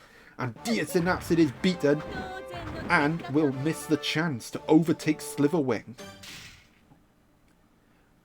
But it is a nice win for Futuristic, and we will be seeing them in the last 32 playoffs, so nicely done from them. Right, we're going to have a quick look at the table now, before we move on to our next lot of matches. You can see as it stands, Sliverwing is our highest ranked newcomer on 18 points, after defeats for Deosynapsid and Swift Wyvern respectively. Shy Guy up here despite losing their match. Navi still in here on 16 points, but again, like I said, we've had a lot of these guys play at this moment, so maybe these guys can relax a bit more. I mean, particularly Outlaw, who hasn't even played yet. And yet, Outlaw being the only newcomer now that can catch Sliverwing. Let's have a look. Black Beauty, Dino Fans, Epic Brad, Aster, Cerno, Silver Knight, Storm. Yeah. So yeah, our highest ranking newbie award is going to be between the Outlaw and Sliverwing, and it's all going to hinge on whether the Outlaw wins their match. So there's a lot to play for there. Wow, look at Dino Smash. I'm not even surprised Dino Smash is 17th with his points total. Look at that, 4,300. Izawi Secure. This Septal Knight, they got a huge win. And currently 19th. I think they'll probably drop down the table a bit. Dead Sex on 15 is safely through. Ibuki, Blood Moon, Echo Fury, Morslut up here. Aster dropping down the table, but again, they're on 15 points, so they're probably going to climb back up if they get a win. Shin Dominus on 13 points. Jane Doe on 13. Power 2 and 4 on 12, but again, I think they're going to be okay. Carnotaurus Man is Dino Hunter on 2,900. Is he going to make it? I think he's going to make it. Yeah, I think Dino Hunter will make it. I think ChatGPT will make it. I think Gozzy will make it. Team Aloe might miss out, but yeah, I think they're going to make it. But again, it just all depends on the results down here, which we are going to focus on in a minute. So yeah, it's all on the bottom now. Strap yourselves in. We're in for a long haul. Well, we have these matches, which involves both teams being down it, and then we have these two, and then we're going to have a look at the table again. So yeah, let's press on with Nivan going up against Yamazanadu. Right then, in the red corner for Nivan, we have got the Blitz-type Dilophosaurus. Nivan currently on 11 points. They really have hit a comeback trail in recent rounds. Victory, and they will secure a place in the last 32 playoffs. Defeat, and they're just going to have to hope that other results go their way. The worry I have for Nivan is that there's 4 matches that involve 2 teams outside the top 48. So that means, unless they all end in draws, there's going to be 4 teams above Nivan. And at the minute, there are 4 teams in the top 48 on 10 points. So 4 teams that will go above Nivan and knock him out of the top 48 if he loses. Okay, so first Blitz crit. Oh, it doesn't get it. It's going to be a crit for Yamazanadu. Right, for Yamazanadu, we have Super Talaroris awaiting mode on 3.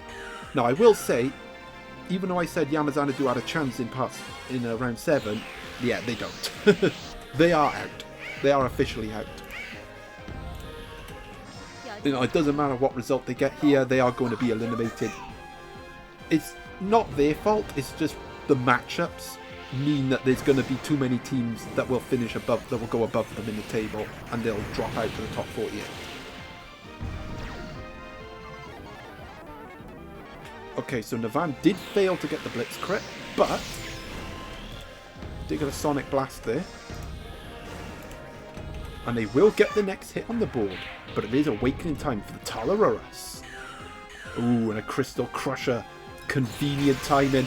Well, not really, because the Dino Illusion is in play, but I think a Crystal Crusher can go through that Dino Illusion. Oh, we're going to freaking find out. Well, it did go through, well, it did happen, but the Dino Illusion countered the Crystal Crusher. That could be a big moment for Nivan.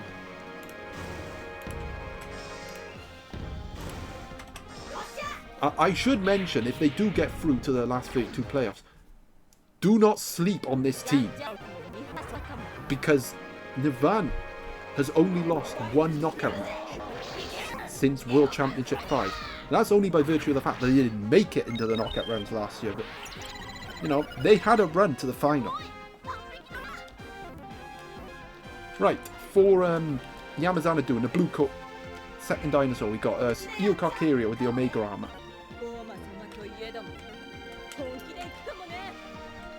Yeah, this shouldn't take too long for the Eocarcharia to finish off the Dilophosaurus. Oh, wow. Tai. Now, Tai would favour Navan here. Get some Sonic Blasts going. Oh, speak of the devil. No, it's a Heat Eruption. It's going to be Yamazana get it benefiting from the Tai this time.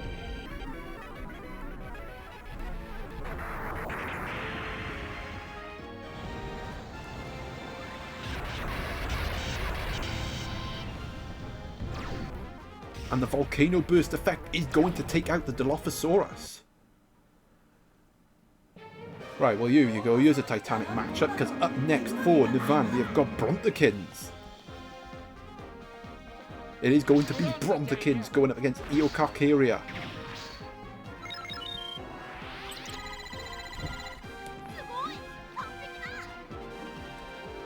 Navan does have the upper hand here with the type advantage. But don't sleep on Eocarcharia. You just cannot sleep on it. Yeah, come on, let me type scissors. 6. Oh, that is going to be a hit. Good start there from the Bronthokins. But do bear in mind that the Eocarcharia does have Deathfire. Oh, here we go. That's going to be another Heat Eruption. These Heat Eruptions are proving very beneficial for Yamazana at the minute.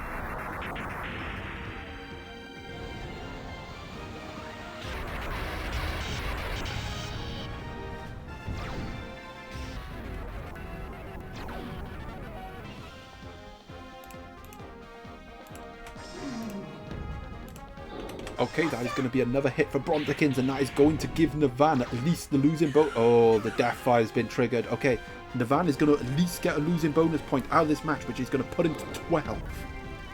But he really needs to win, ideally. Oh, it's a tie. The Deathfire's gone. Big tie that for Navan. Even though the Eocarcharia does heal up, that tie is significant because it gets rid of the Deathfire. And yeah, look at that. Yamazana does get the next hit. It's a crit. The type disadvantage is going to limit the damage. And Aqua Vortex is going to get triggered, which does put the odds in Navan's favour here. Can they close this out? Can they get the job done? Yes, they can. And they're going to get it done with an Aqua Vortex. That's going to finish off the Eocarcharia. And we will be seeing Navan in the last 32 playoffs.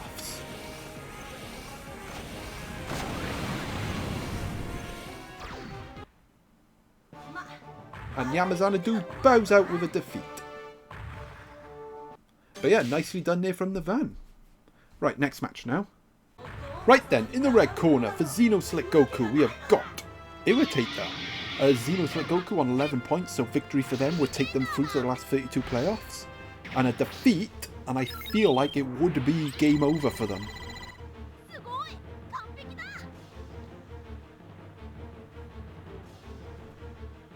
Right, in the blue corner for Rimu Hikuri, we have got Fukuisaurus. And well, we already know they are out, so they are looking to finish on a bit of a high. Sugoi! And well, while they may be out, they can have a say in who qualifies. So I'm sure those guys outside the top 48 will probably be hoping for Rimu Hikuri to get the win here. Oh, but it is Xeno getting the first hit.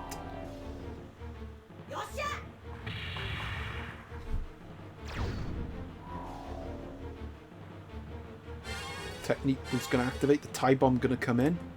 The rain's coming in as well. Right, that's a tie.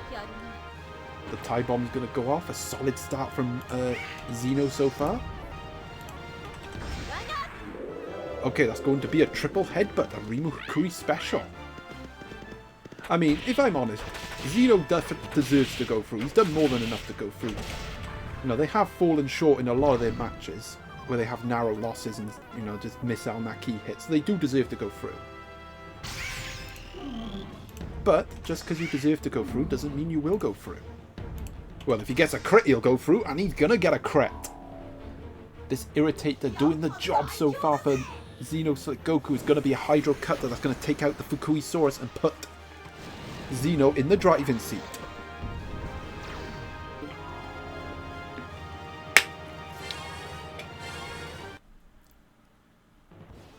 Right, up next for Rimu Hukuri, we have got Super Alio Ramus.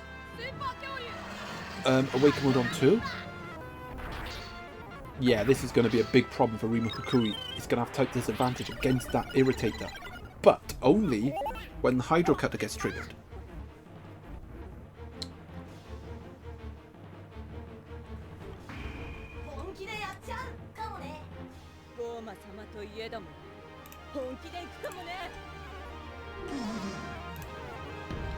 Okay, there it is. That's going to be another triple headbutt.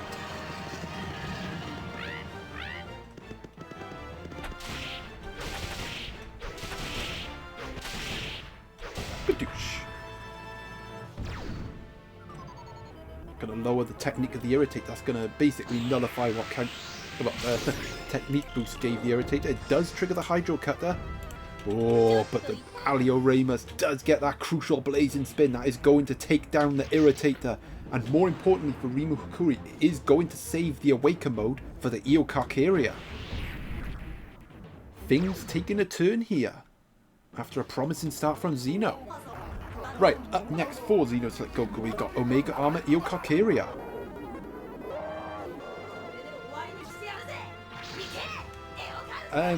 Wow. I think the key for Xeno here is to survive the Awaken mode. If they can get the hit and stop Alio Ramus getting an awakened hit, I think they'll win this match. They'll get it done.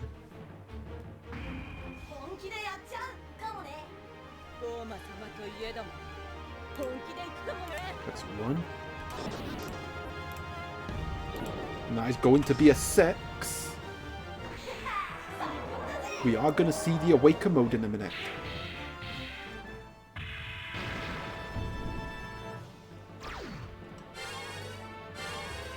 A minute being right now. Elementor, Fusion. Magma Blaster is going to get triggered. Oh, it's going to be Xeno getting the hit. A crucial tail smash. And that is going to stop Rimu Hukuri from landing big damage with the Awaken mode. And that is going to put Xeno back in the driving seat. And yeah, that is surely going to be enough for Xeno to get it done. They got the losing bonus point. And now they've got the win. And this win is going to put Xeno Slick Goku through to the last 32 playoffs. And with that points total, I think that'll put him above Nirvana as well. Again, not that it really matters, but there we go. Nicely done from Xeno. Right, next match now. Right then, in the red corner for the P-VAR, we have got Joboria. The P-VAR sitting on 12 points at this moment in time. Victory for them guarantees a place in the knockout last 32 playoff rounds. Now, a losing bonus point may not be enough for them because they do have only 3 wins and 3 losing bonus points. So there is something to bear in mind with the P-VAR, and they are probably the one team on 12 points in the most danger if they lose. Right, for Maha Channel, in the blue corner we've got the Blitz type Despleetosaurus. Maha Channel on 10 points. They are currently inside the top 48. They have to win. If they do get defeated here, well, they're going to be knocked out. Even though they'll be remaining in the top 48, there'll be too many people that go above them and knock them out of the top 48. If that makes sense. Okay, that's a tie, so Blitz crit number 2. No Blitz crit for the Despleetosaurus.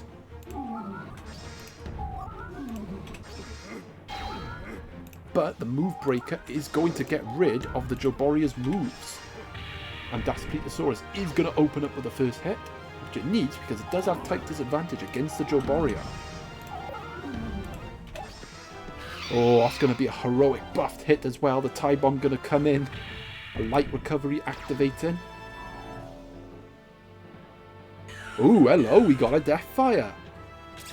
Well, what a time, what a clutch time, what a crucial time to get a death fire. Get my bloody words out. Oh, he gets the death fire. Massive death fire for Maha Channel. That is going to take down the Joboria. It's going to put Maha Channel in the lead. This could be a huge death fire for them, for the context of them in this tournament. And Pivar, that is not good at all. That type advantage could have been crucial for them to win this match, but now they are playing catch-up. Right, for Pivar's second dino, we got Saurolophus, and Saurolophus is going to have to dig deep here. The Displetosaurus is still in play. That death fire has changed everything.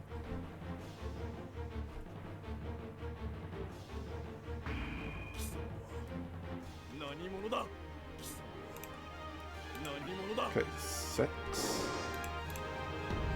Okay, that is going to be a crit from the Saurolophus. A needed hit there from the Pivar is going to take down the Displetosaurus. We are level pecking. I still reiterate though, the death fire has made a difference because the Joboria, like I said, had type advantage. Would have been much harder to bring down.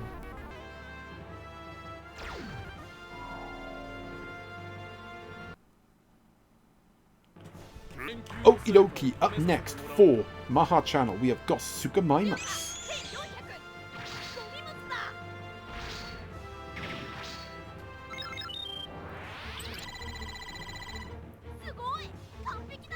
This is it. This is it. One of these two is going to secure their place in that last 32 playoff, while the other one will be on the brink. Okay, it's a tie. The ties are going to suit the Saurolophus, though. It is tie type. It's got the tie bomb. It's got the crit block as well. But that is going to be a first hit for the Suchomimus.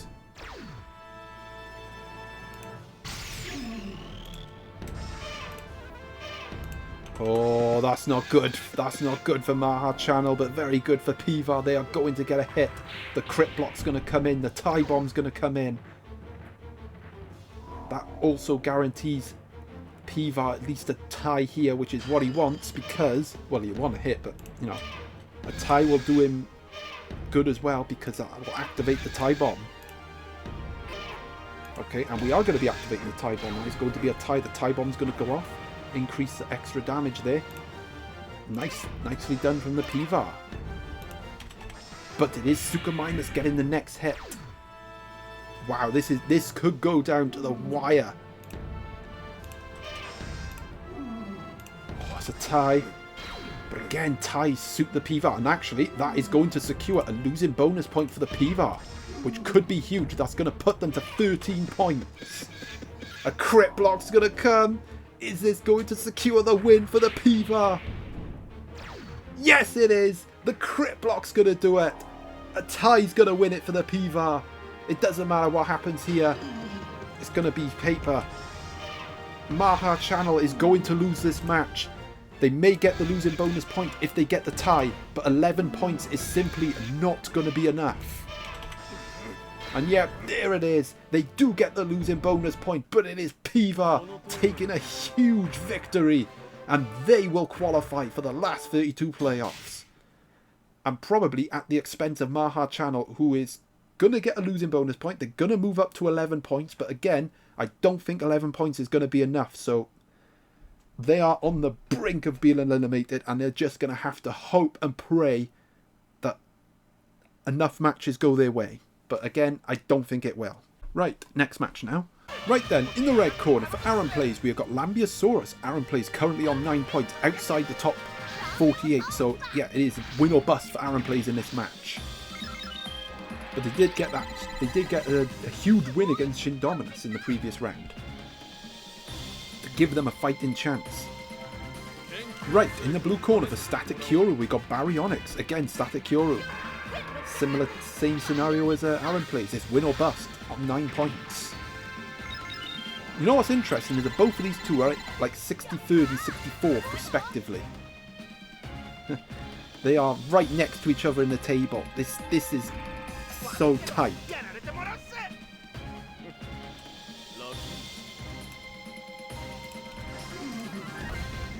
Oh, and it's going to be Lambeosaurus getting the crit. The perfect start for Aaron Plays. That's going to activate a defense burst as well. Just the start you'd want. Oh, okay, the Static Hero does get the next hit. That's going to be a diving press. Not really the best move to use on Baryonyx, but there we go. But yeah, look at that. Very little damage done with defensive resilience there from the defense burst. Proving very beneficial, but it is Static Hero. No, yeah, Static Hero getting the next hit. No, Venom Fang, that's going to be a really good hit. The poison is going to chip away at the Lambeosaurus. And Aaron Plays has no way to get rid of it.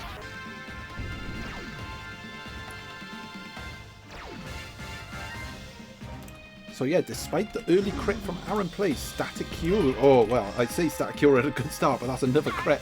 That's going to max up the defense burst as well. Again, the poison is going to chip down the Lambeosaurus' HP. And that hit is going to spell curtains for Baryonyx, and that is also going to get rid of the poison.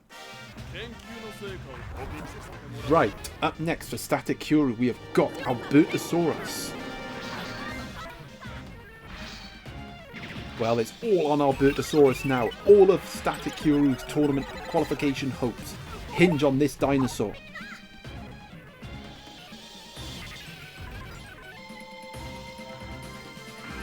But I think the big problem they're going to have is getting rid of this Lambeosaurus, because it is going to be super resilient thanks to those defense bursts. And a tie isn't going to benefit Static Hero either because of the way this Lambeosaurus is set up. And that's another hit from Aaron Plays. The key for they need to get rid of this Lambeosaurus and need to get rid of it quick. But they're struggling to.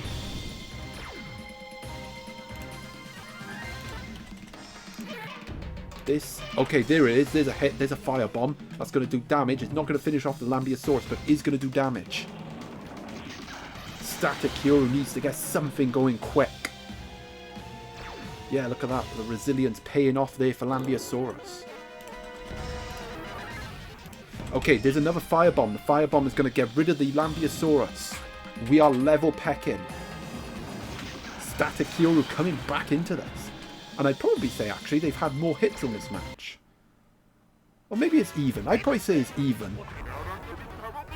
Aaron Plays has the lead because he got, like, the 2 crits. Right, up next for Aaron Plays, we've got Giganotosaurus. And, well, Giganotosaurus, you've got to perform here. Can it get the job done for Aaron Plays?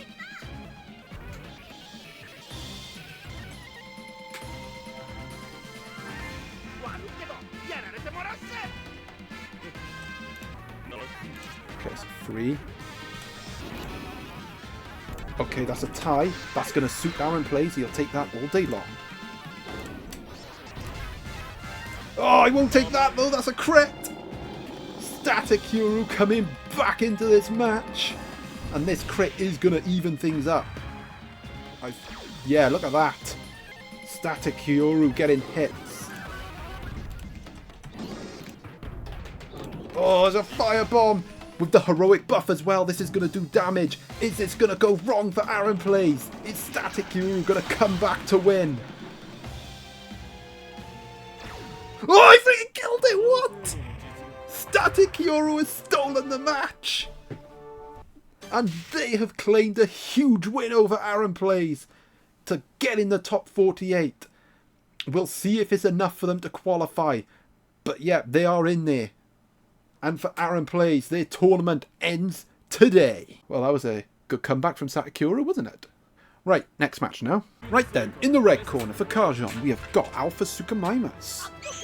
Karjon currently on 9 points, so yeah, it is win or bust for them. Victory gets them in the top 48 defeat, and they're out.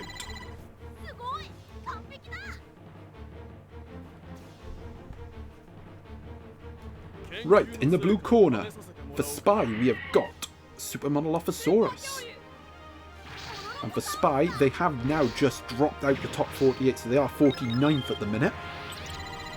They are on 10 points, victory for them, and they will qualify for the last 32 knockout. Well, the playoffs.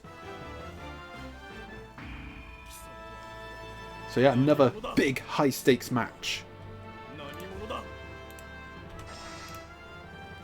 Oh, and it's going to be Karjan getting the crit. The Venom Fang's going to come in. He's going to poison the Monolophosaurus. This Monolophosaurus has been so impressive for Spy in this tournament. Dino Illusion getting triggered. That's once. It is the reason why he has the free wins. Okay, that is going to be a hit for the Suchomimus. That's going to get rid of the Dino Illusion. The poison is going to continue to chip away. This has been a solid start from Karjan so far, but it is Monolophosaurus getting the next hit on the board. And just in time too, because it is going to be Awakening time.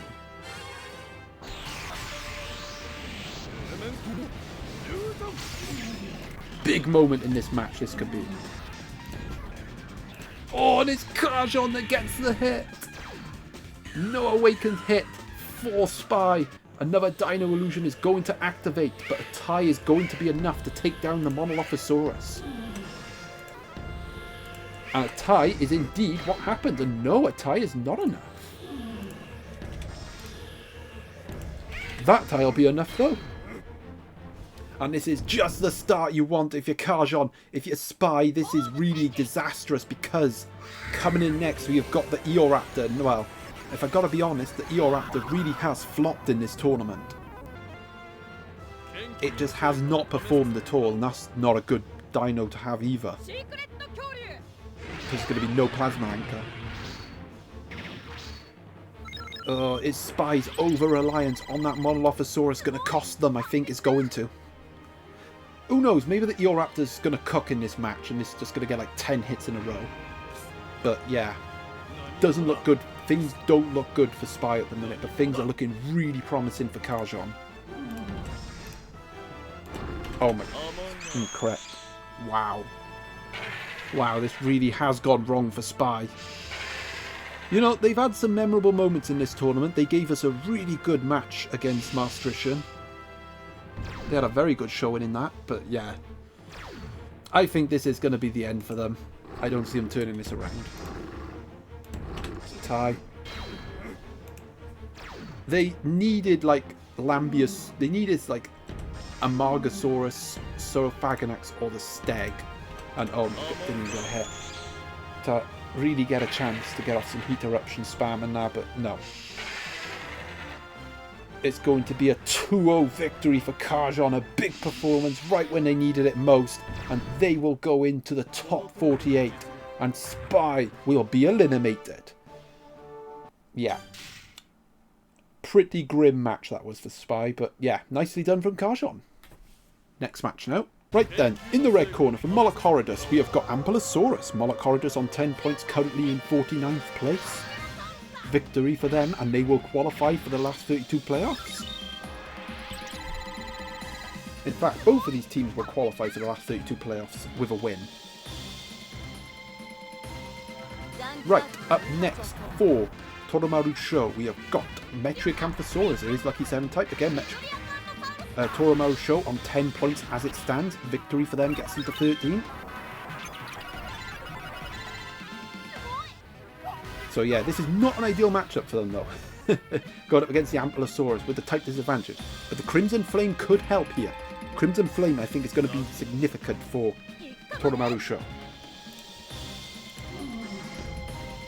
Obviously, if you're Molochorodus, you go out your way to make sure he doesn't get a Crimson Flame off. Good start there. So that is going to be another hit from the Ampelosaurus. This is a strong start from Molochorodus. We kind of expected it.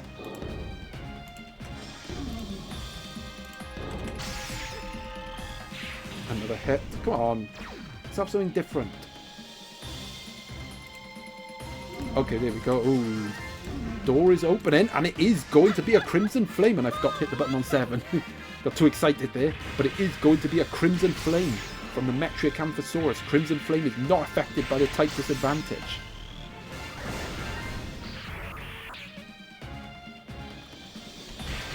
There we go. That's a tough one. But this could be the hit that Toromaru Show needs. They're finally on the board.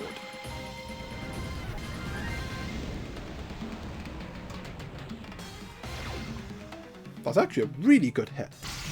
Moloch left himself vulnerable. Oh, he might left himself open again. And it's gonna be another Crimson Flame. This random number generator isn't feeling very random at the minute.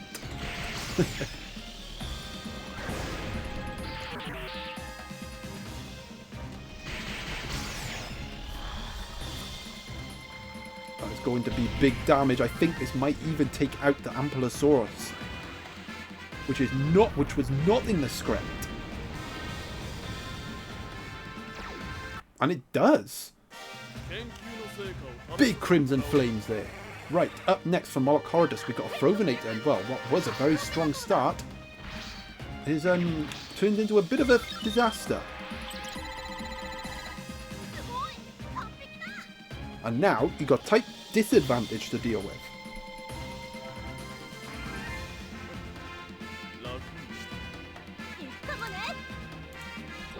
Okay, there we go. So there'll be no Crimson Flame this time, and that is going to be a tie. Well, it didn't matter. They didn't hit the button on 7 because the Metriacanthosaurus died anyway. Right, up next for Toromaru Show, we have got the Super Brachyceratops Awaken Mode on 2. An awakened hit here from the Toromaru Show can win it for them. So I think this matchup, it could all come down to whether or not he gets the awakened hit. Of course, if you're a Moloch, you don't want him to get the awakened hit. Okay, it's a tie. And that is going to be a hit from the Frovinator. But again, a Frovinator, all the powers in the crit, a Cyclone is going to activate. That's going to come in handy.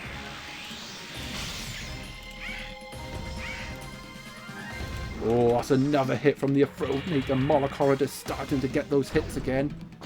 But it is awakening time for Brachyceratops. This could be it. Oh, Moloch gets the hit. And is that going to be it for Toromaru Show in this tournament? Has Moloch secured the victory they need? Oh, no, not yet. The tie's not enough. Oh, does this change everything? It's a Gatling Spark. Now, Brachyceratops doesn't hit very hard, but this Gatling Spark is still going to do a lot of damage. Is Toromaru Show going to come back from the brink? Look at that! The odds are still in Moloch's favour though, because all he needs is a tie. And that tie's going to do it. And it's going to be agonising heartbreak for Toromaru Show, who comes agonisingly short against Moloch, who claims a huge win. And they will move to 13 points, and they will qualify from the league phase into the last 32 playoffs. And even though Toromaru Show does get a losing bonus point, which I think is going to put him in the top 48, it's not going to be enough. It's not going to be enough, sadly. Well, we're going to have a look at the table now. Alright, here's the table as it stands. So, yep, Navan, Xeno, Slick Goku safely through 14 points after their 2 wins. Moloch climbing up here with a huge win as well. There's Karjon on 12 points. I think they'll go through. Carnotaurus Man, Dino Hunter, Static Kyoru up here. ChatGPT. I think they could be caught, ChatGPT. I feel like everyone from Karjon up will go through. These guys, you know, I think these 3 are gonna get... I think these 3 will make it, but it's not like certain. I think the danger zone is for these guys. ChatGPT, LP Guzzy all of a sudden. They really are looking over their shoulders. Team Aloe on the brink. And look at freaking Maha Channel. On the brink of elimination. In fact, they probably are out. They just have to hope that pretty much everyone down here that hasn't played yet loses. Could you imagine if that happened and he snuck through? But yeah, I don't think that's going to happen realistically. I think Maha Channel is going to go out. Because the odds are one of the guys down here is going to win. Well, I hope it's me, but as I said, more than one of the guys down here are going to win.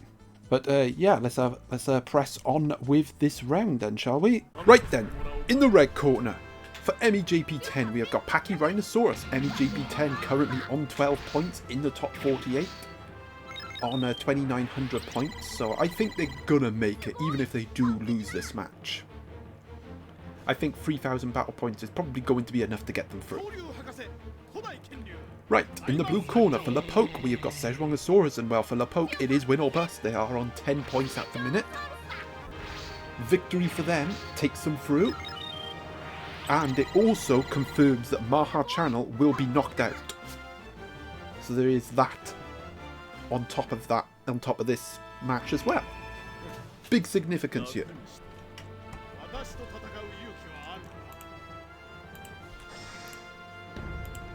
Okay, it is going to be MEJP10 opening up with a hit. And well, from my personal perspective, I actually don't think I'm going to make it. Even with a win, because my battle points are really low. I'm on like 2,200. So an 800 point win, which I'm probably not going to get, might not even be enough. But we'll just have to see the state of the table when my match comes around. At the minute, it is MEJP10 on top, getting the defense boost activated, getting the elemental power maxed up as well, but the Dino Illusion getting triggered. This is a good start from MEJP10. Okay, that hit's got to get rid of the Dino Illusion. Lapoke yet to get a hit.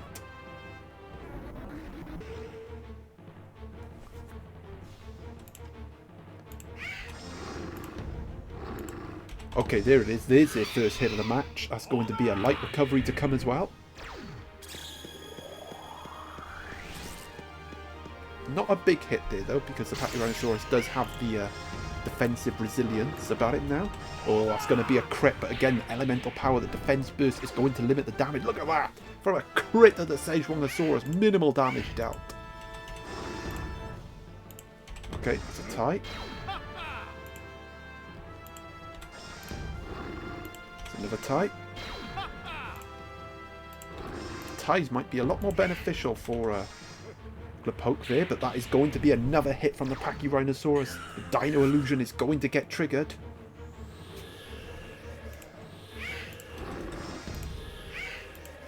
And that is a good tie there from MEJP10 because it eats up the Dino Illusion, it gets rid of the Szechuanosaurus. This is a good start from MEJP10. Right, for Lapoke's second dino, we got a Apatosaurus. And well, this Apatosaurus needs to perform here. Because MEJP10, because Lapoke is not looking good for them at the minute.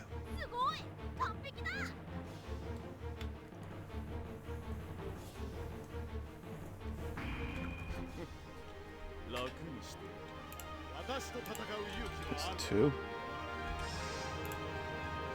Okay, that's a tie.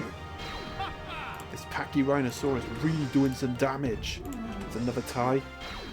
But the tie defense effect of the Apatosaurus there, sparing it from taking damage. And that is going to be a hit for Lapoke. That's going to activate the defense boost. I think this is definitely, yep, there goes the Pachyrhinosaurus. Okay, so despite a good strong start from Lapoke, from the MEJP10, we are pretty much level. The Dino Illusion, I think, making an impact. Right, up next for MEJP10, we've got Mapusaurus, which has probably been their better performer in this team.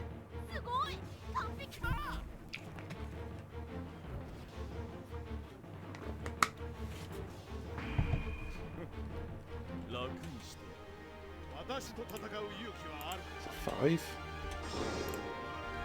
Okay, that is going to be a hit from Mapusaurus. Attack boost is going to activate. Elemental power is going to activate.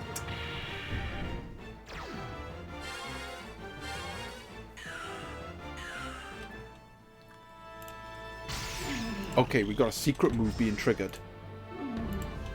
But it's not going to be a secret hit. It is going to be a triple headbutt. Now, this triple headbutt will be a good hit here for Lapoke.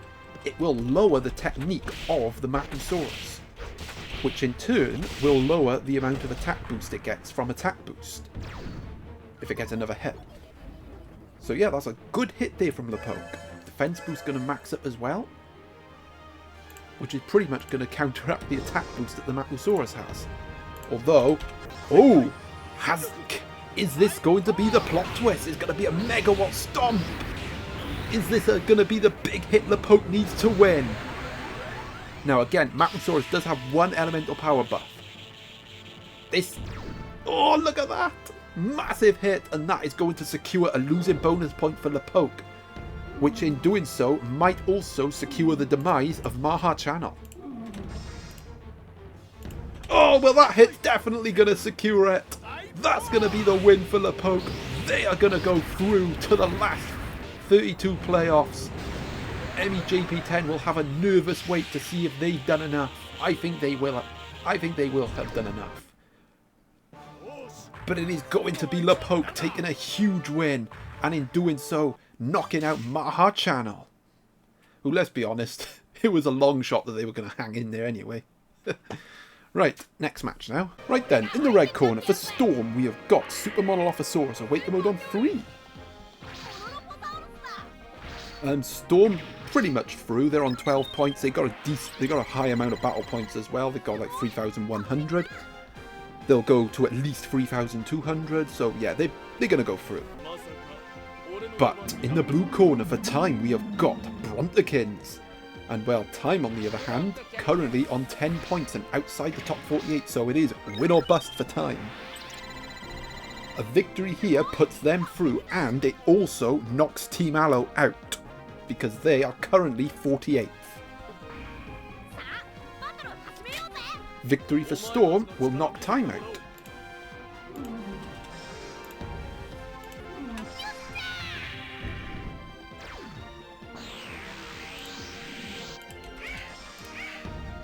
Okay, it's a tie.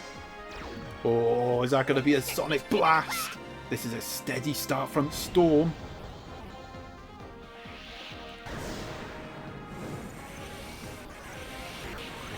Sonic Blast is going to make Brontekins more vulnerable to the Monolophosaurus' crit. That's twice. One more for the Awaken Mode. Okay, that's a tie. Oh, is that another Sonic Blast? That is going to be another Sonic Blast. These ties causing Time problems. It's going to be awakening time for the Monolophosaurus soon. But the Sonic Blast does cap out at 2, so there'll be no more Sonic Blasts from this Monolophosaurus. Well, on Brontekins anyway. But this is a really good start from Storm, flying out the block. Well, storming out the blocks, I should say.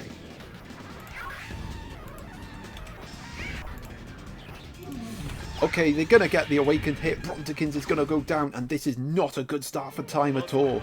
And is Time running out for time in this tournament? Right, up next for Time, we've got Ankyceratops, and well, Ankyceratops is going to have to put in the work, yeah. Not only does it have to defeat the Monolophosaurus, it also has to get past Chomp Dinotector. Big shift needed here if Time is going to stay alive in this tournament.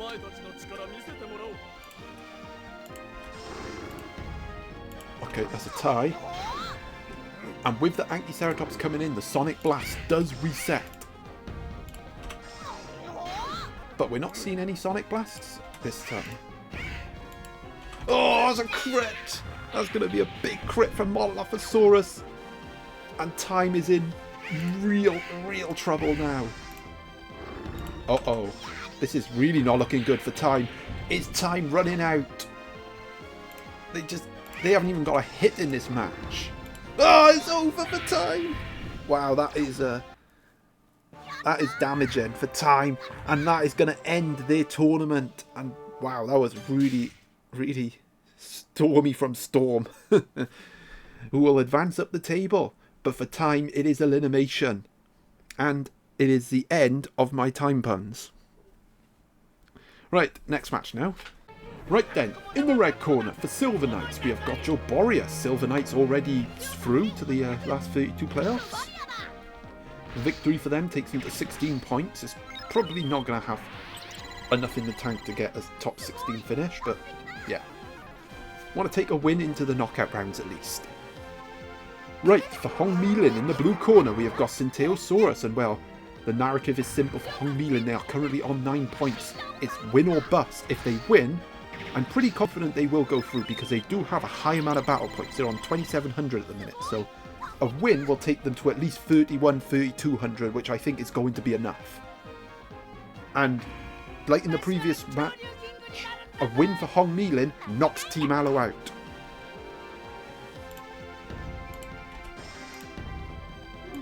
Okay, that's a tie. But they do have to be careful because that Joboria crit is going to hit really hard. It'll hit even harder now because that hit from Centiosaurus is going to trigger the Hydro Cutter. Oh, could have gone for it there. Centiosaurus getting another hit. This is a steady start from Hong Mi-lin. Okay, that's a tie. And that tie is going to activate the Green Impulse. I think this could take out the Joboria. And if it does, it's a very strong start from Hong Mi-lin. But Silver Knights has had some comebacks in this tournament. Let's have a look. Oh, it didn't take anything. The Joboria is just on the brink of death. Okay, but it does get a shot off. That's Joboria's first hit. Emerald Garden is going to get triggered there.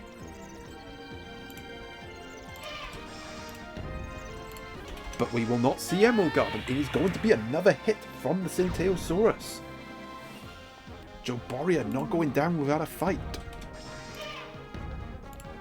Okay, now it's going down. Okie dokie. Up next for Silver Knights, we have got Penticeratops.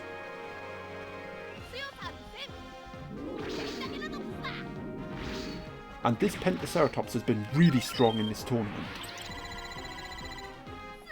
Sugoi! So Hong Mi-lin needs to be careful.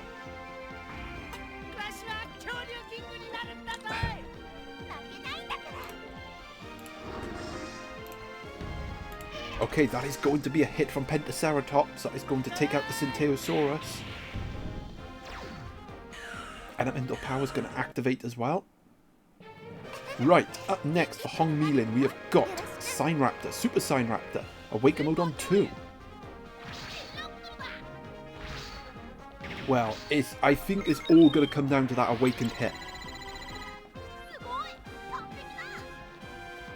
Unfortunately, they didn't get it last round against me, thankfully. I mean, if they did, they wouldn't be in this position, they would already be through.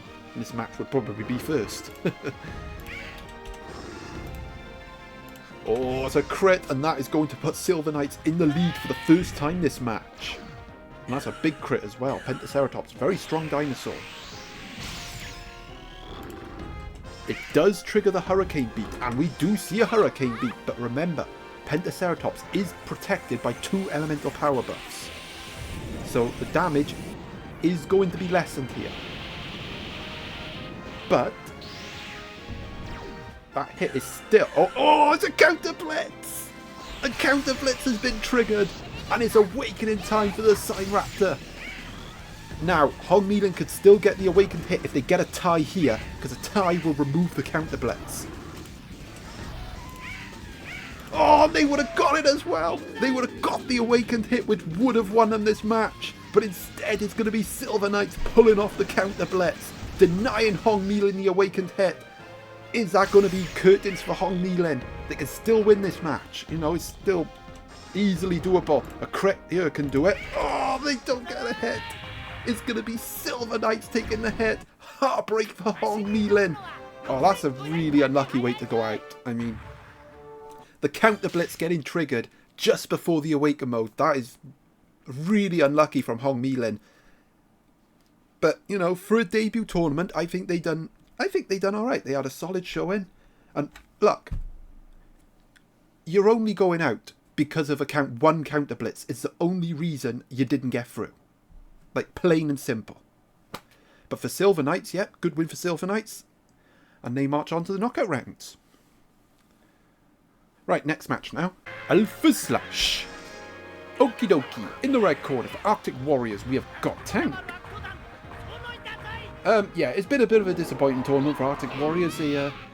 Let's be honest, it's the start of the tournament that cost them, really. and the fact that they've been very reliant on Tank doing well to win. But can they finish on a high? Right, for Take-Shan Johnny in the blue corner, we have got Alpha Kentrosaurus. Well, for Take-Shan Johnny, it is win or bust. They have to win this match to stay alive in the tournament. If they get defeated, they will be out.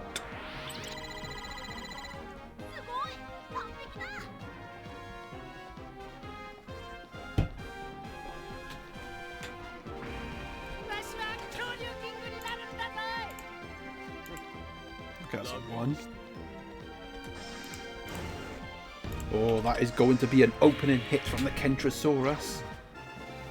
No earth barrier and no poison. And that is going to be a banana surprise. Oh, this is a strong start from Take-Shan Johnny. Oh, I think removal took place. And a freaking poison as well. And an earth barrier. What a hit from the Kentrosaurus. And what a start this is turning into for Take-Shan Johnny. So yeah, the crit is gone, which means Take-Shan Johnny will be going for a banana surprise. Oh, sorry, you can't go rock. Yeah, you gotta go scissors. Interesting there. Without the move removal, freaking Take-Shan Johnny would have got critted there. That is going to be another tie, and that is curtains for Tank already. And this is a really good start for Take-Shan Johnny.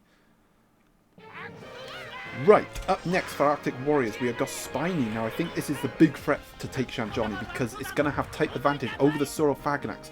But the Kentrosaurus is looking unstoppable at the minute. So if they can, you know, even if they lose the Kentrosaurus, if they can chip away at Spiny, I think they'll be happy with that. They get it like a half health or below.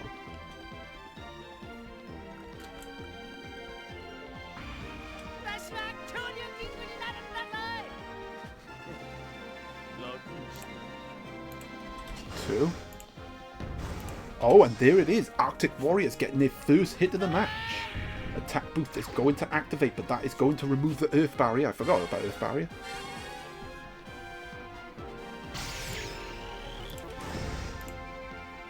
Oh, they have for the crit, but instead it is going to be Take-Shan Johnny getting the crit.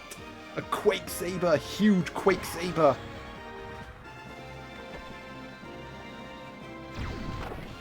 Okay, they didn't get poisoned at least. Okay, that's another hit from Spiny. No earth barrier this time. Attack boost gonna max up. A better hit there from Arctic Warriors, but they need more if they want this win. Okay, that's a hit. Oh, I thought I was going to take it out then, but nope. Oh, it's another hit.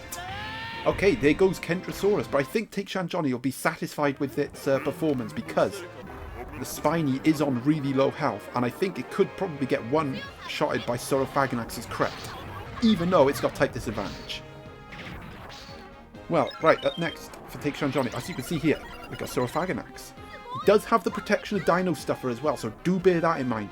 I mean, Archaeopteryx Charm is a dead move in this match, but, you know, it doesn't matter.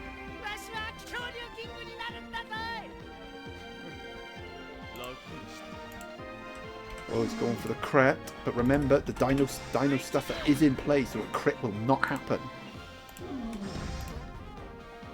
It's another tie. And, well, there's the losing bonus point secured, but that is not going to be enough for Take-Shan Johnny.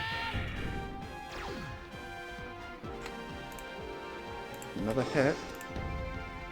Oh, it's another tie.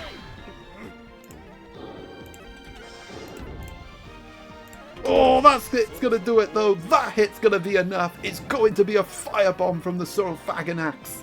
And yeah, Arctic Warriors simply had too much to do there. The Kentrosaurus' start really did make the difference. And it is going to be a big win for Take-Shan Johnny. And they are going to progress to the last 32 playoffs. And in doing so, they are also going to knock out Team Aloe. Right, next match now. Right, up next. Right, in the red corner for Dino Hug, we have got Super Spiny, Awake Mode on 3.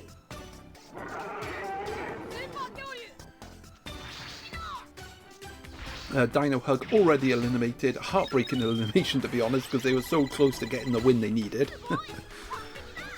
Can they at least finish their tournament on a high? Right, in the blue corner for gold, we have got Stegosaurus.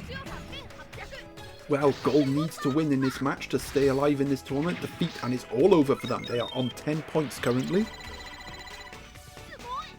And if they do win, they will knock Fool's Catamato out of the top 48. But Fool's Catamato has not played this round, so, you know, that's not really significant at the moment. Uh-oh.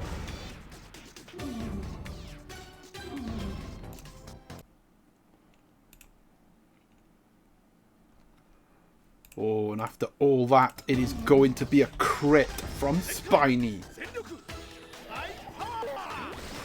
Just the hit Dino Hug wanted. Right, that's once. Oh, okay. Well, I'd say see your crit and I raise you a crit of my own. But the Dino Stuffer is going to come in. It's going to stop that crit. No crit for you.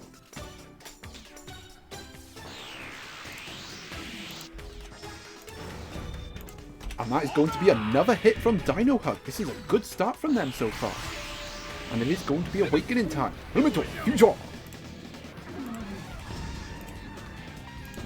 Oh, but gold does get the hit there. It's going to get the hit on the awakened Spiny.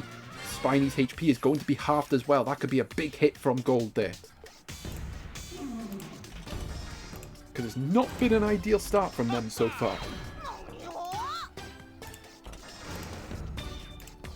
Okay, that's going to be another tie. And that third tie is going to take down the Steg, so Dino Hug is going to have a slight lead, but it's only a slight one.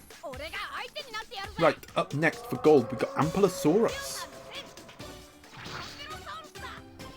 I will say, even if gold does lose this match and go out, I think they have improved on last year's showing as well. I will say that.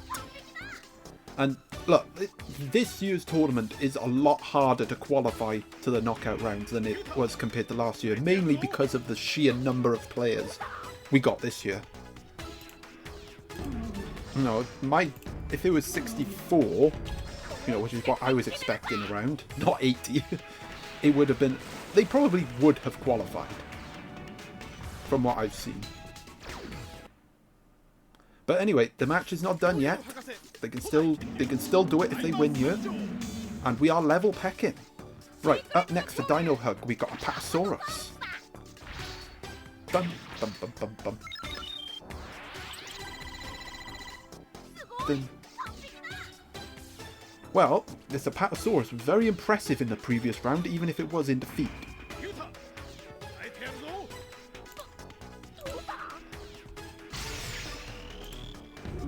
Okay, that's a tie. Oh, that is going to be a crit from the Apatosaurus. Attack boost, no, defense boost is going to activate. Elemental power is going to activate. Elemental power is going to be very useful here against this Ankylosaurus because it has all water moves. All Dino Hug really needs is the secret move to get triggered now. And I think they'll be in a strong position to win this match. There's another tie. Well, he's secured the losing bonus point, and now the Megawatt Stomp has been triggered. But we're getting all ties at this moment in time. Who's going to blink first? Oh, it's going to be gold! Gold blinks first. It's going to be Dino Hug taking the win. And well, they're going to finish on a high, and in doing so, they are going to knock gold out of this tournament. They are not going to qualify from the league phase. But yeah, I still retain what I said, and they did have had a better showing this year. But it is going to be elimination for gold, and Dino Hug takes the win, bowing out in style. Right, next match now. Right then, in the red corner for Steel Mason, we have got Tarbosaurus. Yeah, Steel Mason already out. They're just looking to finish on a high. And yeah, very, very contrasting tournament compared to last year where they had a really good showing. Okie dokie, in the blue corner for Kasane Teto, we have got Albertosaurus. Now, Kasane Teto currently on 10 points, so they do need to win to stay alive in this tournament. I will say, out of all, looking at the matchups, I would say they have one of the better chances of qualifying.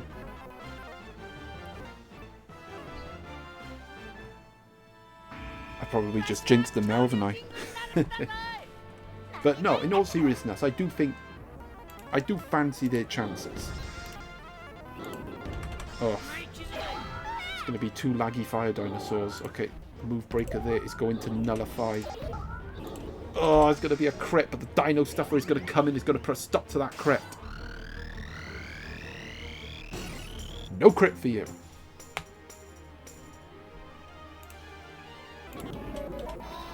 Oh my goodness. Let's just get one of these fire dinosaurs killed quickly.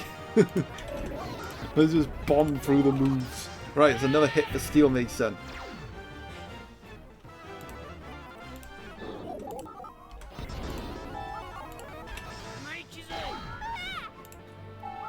It's a tie.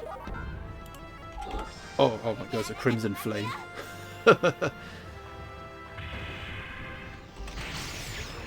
Now, obviously, the heroic buff is not going to affect the damage here. Still going to be a big hit, though.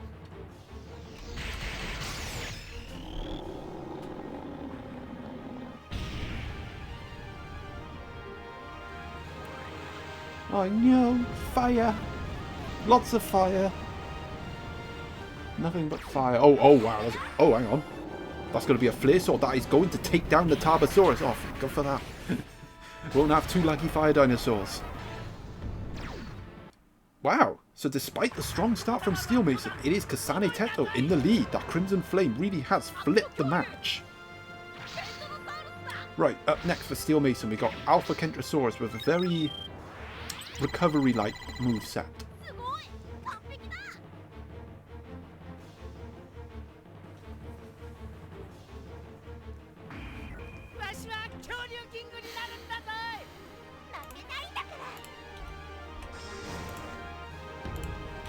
Okay, that's going to be a hit for Kentrosaurus.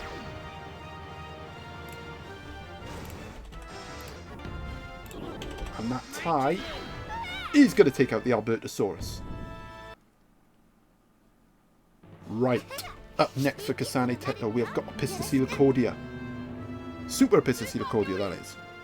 Awaken mode on 2. I think the Awaken mode is going to be key here in deciding who wins this match. If you're Kasane Teto, you are begging to get that awakened hit.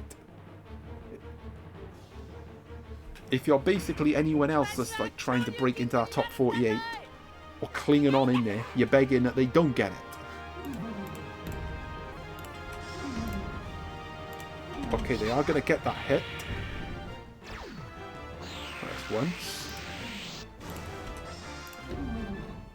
That's a tie. No, it doesn't have Ocean Panic. Oh, it is going to get the crit. It's going to be a tragic sphere. This is going to be a big hit from Kasane Teto. And it is Awakening time. Well, the odds are in their favour. An Awakened tie wins it for them. That's going to do it. It's going to be an Awakened tie. And Kasane Teto is going to qualify and go to the last 32 playoffs. So yeah, nicely done there. And well, Steel Mason, they do bow out. Right, next match. Right then, in the red corner for Fool's Catamato, we have got Alpha Acrocanthosaurus. Fool's Catamato are now currently 49th in the table. So if they get defeated here, they are out. Victory, though, takes them through to the last 32 round, and it would also knock out Albigozi, who currently sits 48th. Ugh, freaking fire dinosaurs, man. Right, for Yukari Akumo in the blue corner, we got Utahraptor.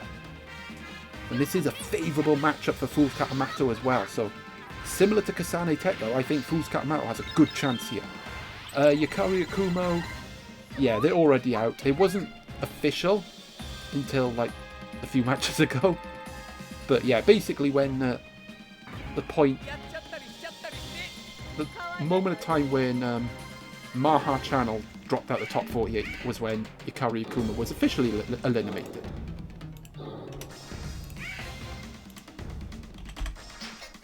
Okay, that's going to be an Alpha Dart. Now, I will say the saving grace for the Utahraptor is Air Raid Storm, because that is not affected by type disadvantage. And Dino Illusion as well is going to slow down Fool's Katamata. Oh, and that's going to be a big Dino Illusion. That crit would have spelled the end for Utahraptor already.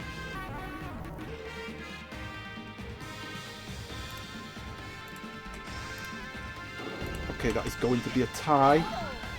The blunder effect is going to remove the Alpha Dart. Okay, it's a hit.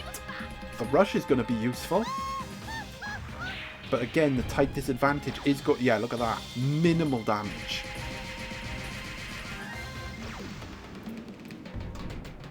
Like, for Fool's Katamata, they will eat those hits up all day long. And they'll definitely take that hit. That's going to be a big hit. But another Dino Illusion getting triggered.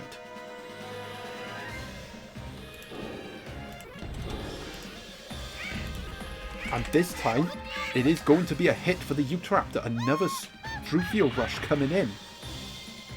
You have to say, this is good from Yukari Akuma at the minute. The Alpha Acrocanthosaurus has sustained decent damage. The Utahraptor has the protection of Dino Illusion, but remember... Oh, well, I was going to say, remember, the Alpha Dart does go through Dino Illusion. But that's not going to matter because the Air Raid Storm is going to activate and type disadvantage is irrelevant here. The damage is set in stone. It is going to be lethal for the Acrocanthosaurus. And despite the type disadvantage, Yukari Akuma is going to go into the lead.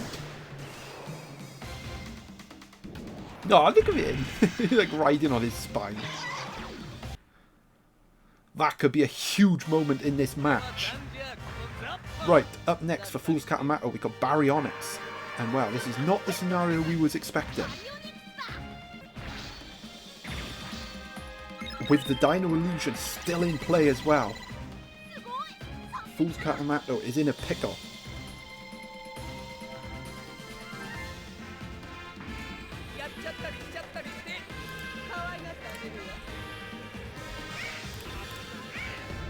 Okay, that's going to eat up the Dino Illusion.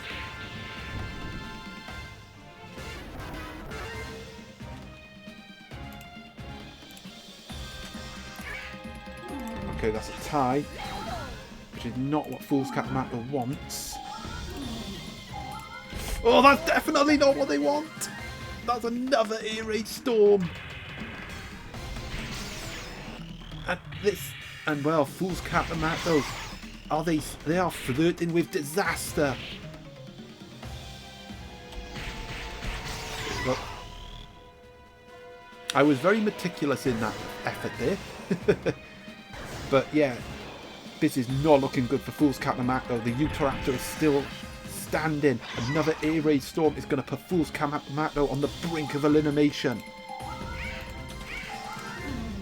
Okay, that tie. Is it going to finish off the Utahraptor? Yes, it is. But look at the Baryonyx. Fool's Katamata is in big trouble. Right, up next for Yukari Akuma, we have got Tank Dino Tector. Well, we definitely won't be seeing Dino Tector in this match. Because all Yukari Akuma needs is one hit to secure the victory.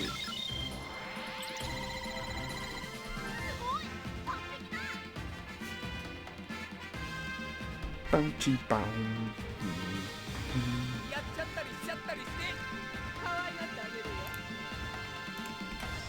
There's a 4. Oh, that's a hit! The kill shot from Yukari Akuma, and that is going to be that for Fool's Katamata in this tournament. And Yukari Akuma takes the spoils. Oh, that was really the Air Raid Storm really did turn the match. But yeah, nicely done from Yukari Akuma, finishing their debut tournament on a high. Right, next match now. Right, in the red corner for Cryonova, we've got the Warning type Rugops. And well, Crown Nova, similar to Dino Hunters, had a real fall from grace in the last couple of rounds. They had a very strong start to this tournament, and they have dropped off. So they do need to win. A victory for Crown Nova takes them through to the last 32 playoffs. Defeat, and they'll be going out. Yeah, I would also like to make a quick correction on the previous match. So I said Fool's Cap Matto was out. They're not out. In fact, their battle points do take them up to 46th, I think. Yeah, 46th or 44th. They're in the top 48, and in fact, it is LP Gozzi that has been eliminated. So yeah, a small correction there I'd like to make. Right, back to this match. Victory for Crown over here takes them through, and it also knocks out ChatGPT. Oh, that's a good start. That's going to be a warning crit from Crown Nova. I mean, I'll talk about the table after this match, because there's a lot to dissect. And some of it has to do with me as well. Oh, look at that from Crown Nova. That's what I need in my match. Freaking warning crit, like a quick strike, bang, nighty-night. Oh, he got another one. Hey, save some of this for me, mate. Save some of this for me, random number generator. Well, there goes Saltosaurus, and this is the dream start for Crown Nova.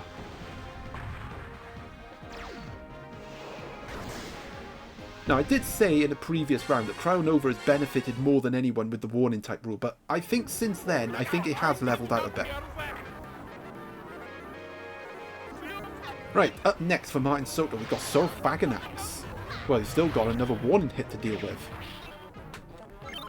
Now, the Rugops doesn't have a wind move, so there's no type advantage for Saurophaganax here, but yeah, not a good start for Martin Soto, who is already out, by the way, so there's nothing really but pride for them. But I will say, similar to Gold, I think they have had a better tournament this year than they had last year, despite going out. But again, I think... Ah, there we go, there's a hit. But again, I think the fact that it's a lot harder to qualify to the knockout rounds this year compared to last year, I think is probably the main reason why they have gone out.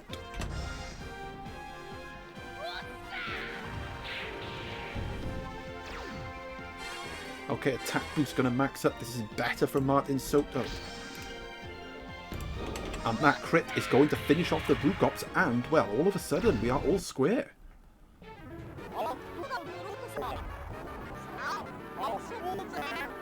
Oh no, it's two fire dinosaurs. Right, up next for Crown Nova, we got T-Rex.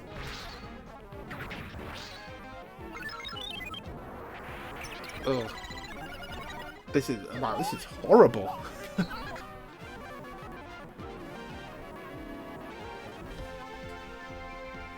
Right, anyway, yeah, it's fire on fire.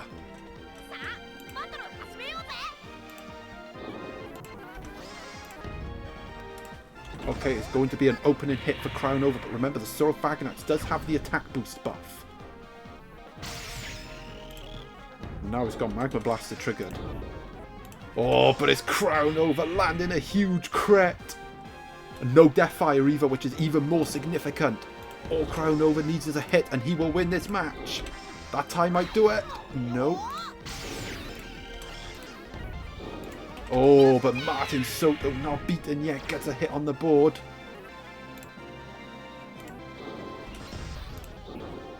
Okay, that's a tie. Is that tie going to do it? Yes, it is. The tie's going to do it. It's going to be Crown Nova taking the victory over Martin Soto. And in doing so, they will qualify from the league phase into the last 32 playoffs. Right, we're going to have a look at the table because there have been a lot of changes. So yeah, a lot has changed here. You can see ChatGPT, LP Gozzi, Team Allo, Maha Channel have all been knocked out, have all been dropped out the top 48. Wow, that's a big one. LP Gozzi going out for the first time at the group stage. Spy, Gold, Time, Toromaru Show, Hong Milin. All these guys have dropped out. And yeah, we've got Madatsuki, who is probably actually... Yeah, Madatsuki's gone. Like, they'll need an 800 point win. Like, I think the highest win I've seen so far is like 850, which will take them to 2952, which would be below Dino Hunter. They would get here, So, yeah, there's still a very slim chance for them. But if one of Paleolithus, Conciliatory Pass, Dexin, Stranger Gamer win, then yeah, Madetsuki is going to be eliminated. And yeah, things do not look good for me because of the battle points. Like, I'm going to need a 700 point win, which would put me up here. And then I'll have to hope that enough of these guys lose. Let's press on. Right, in the red corner for Black Beauty, we have got Diceratops. And well, Black Beauty really did suffer in the last round. A shock defeat. Really shocked. But yeah, the narrative is simple for them. They're already through. If they win, they will secure a top 16 finish. And they might secure a top 10 seeding as well. Because they'll have 18 points. But yeah, a small update. I would also like to say that Navi and Shy Guy are also confirmed to have finished top 16 as well. They will be guaranteed top 16. Defeat for Black Beauty here will also confirm that Swift Wyvern will finish in the top 16. Right, for Madetsuki in the blue corner, as you saw, we got Super Monolophosaurus, Awaken Mode on 2. Yeah, look, the narrative is simple for them. They have to win, and not just win, they have to win big as well. They need an 800 point win to get in, well, pretty much to get 48. So yeah, it is a big long shot for Madetsuki, especially going up against Black Beauty. But we have seen some strange things in this tournament, so... And this is a strong start from Madetsuki. We're going to see some awakened action. This is exactly the start they needed. But remember, the Diceratops, it does have the Archaeopteryx charm, so it is going to nullify this poison. Right, awakening time. Oh, look at that! That's the power of Archaeopteryx charm there, nullifying the poison. That's a tie. Oh, Black Beauty gets the crit, a light recovery just like that. Now remember, you can still get an 800 point win because the Muttaburrasaurus will have to sustain like no damage. So yeah, and it'll have tight disadvantage against Ace coming in second as well. So it's all on the Monolophosaurus, and yeah, look at that. That one hit has put Black Beauty in the lead, and this power drain is going to finish off the Monolophosaurus. Black Beauty coming into their own after a sluggish start. Well, we've seen that before, haven't we? And things do not look good for Madetsuki. Right, up next for Madetsuki, we've got Super Muttaburrasaurus Awaken Mode on 2.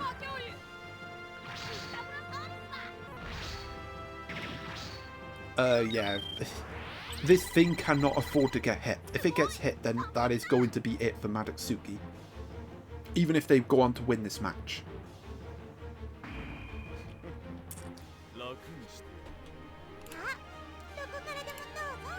Because in order to get an 800 point win, your dinosaur has to pretty much be on really high health.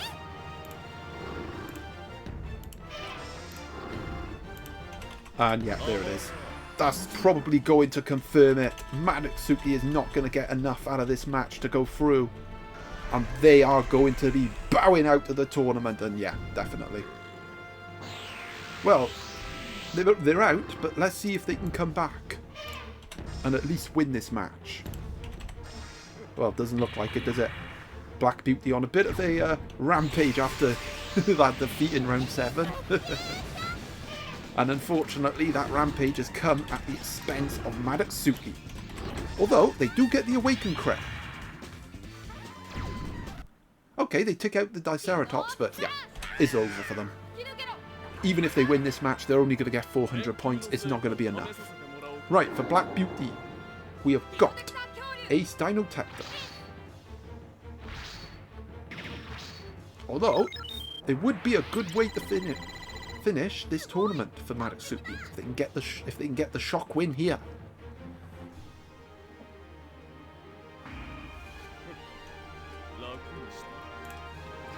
There's a 5. Okay, they get a crit. But yeah, look at that. That's a crit. Dino Illusion's been triggered. Yeah, he's got no chance. Okay, a Thorn Whip is going to do some extra damage.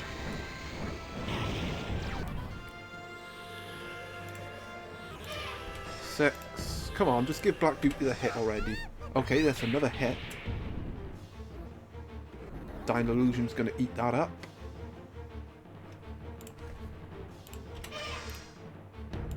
And yeah, there it is. That's the hit for Black Beauty. They get the job done. They're going to secure a top 16 finish. And Madutsuki is going to bow out. But yeah, it was always a big ask for them. But, you know, they gave it a good go. Right, next match now.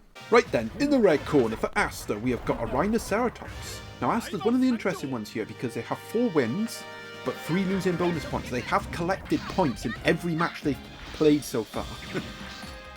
And a victory for Asta would guarantee a top 16 finish, and it would also knock Futuristic out of the top 16. Permutations there. Right, in the blue corner for Paleoolophus, we have got Tarkia.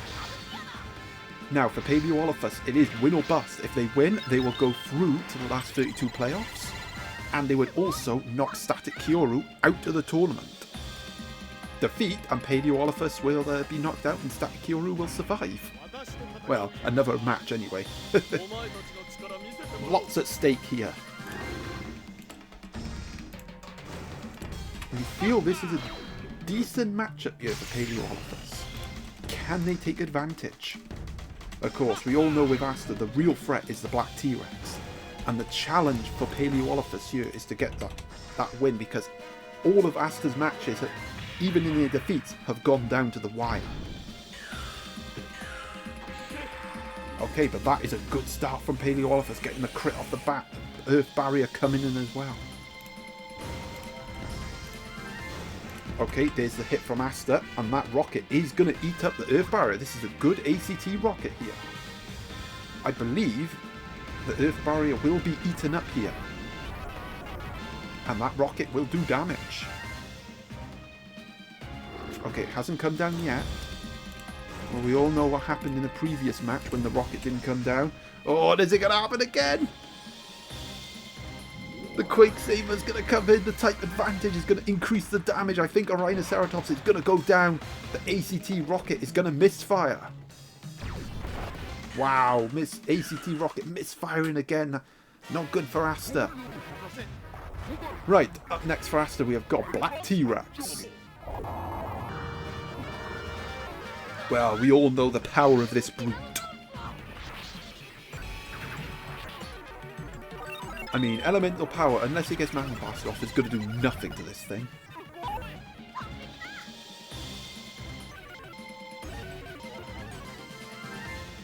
But yeah, not a good start for Asta there, but very good start for Paleoolophus.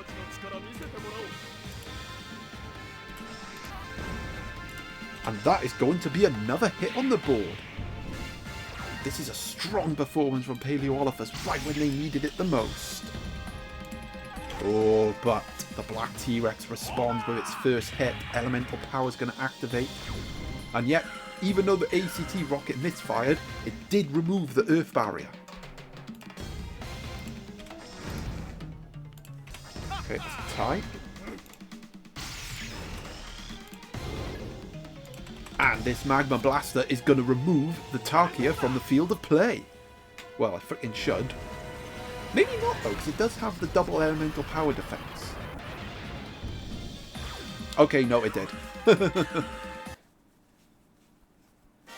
And that's going to be a maxed up elemental power Black T-Rex as well.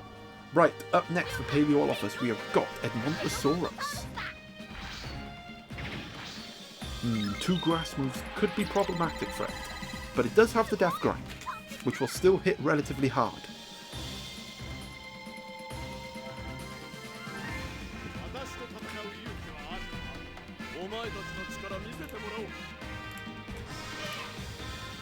Oh, that's another hit from Black T-Rex.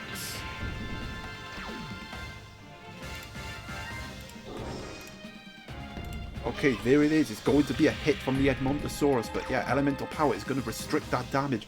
Magma Blaster is going to get triggered again. And Asta's going to go for it. Oh, it's going to be another Magma Blaster. And with the double elemental power buff, this could be a big hit from the Black T-Rex.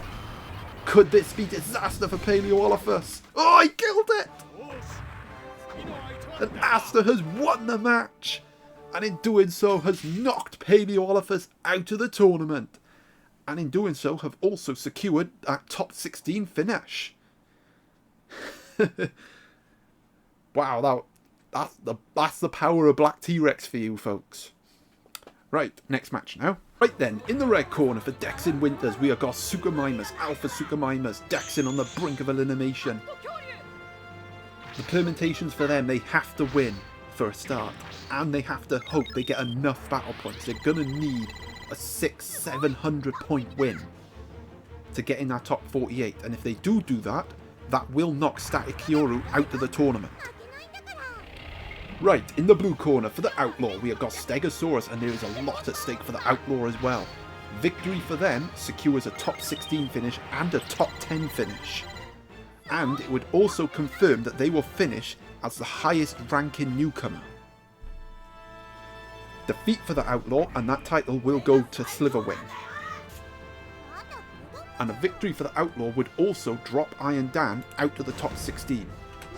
So there is a lot at stake here.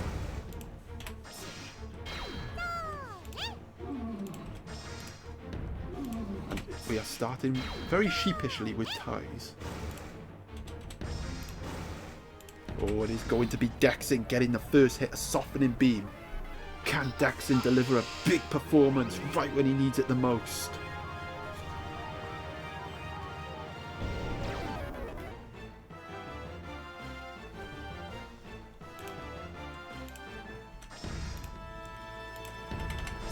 Tie, but there, the softening beam doing its work.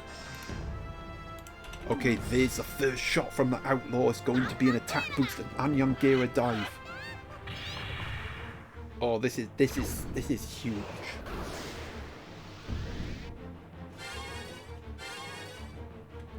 Okay, so that is one hit apiece. Okay, that is going to be another hit from the Suchomimus. I don't think it's going to be lethal for the Stag. Nope.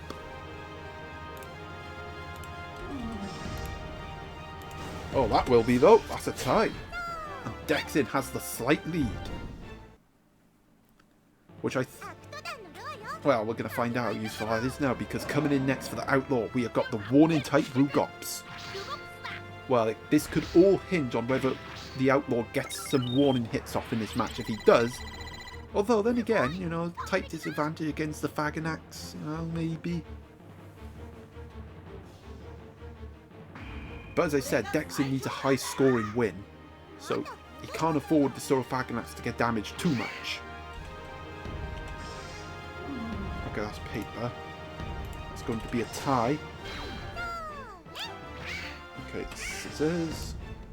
Oh, that's going to be a hit for the Suchomimus. This is good from Dexin, but the state to play as... Oh, there's a poison as well. The state to play as it is now...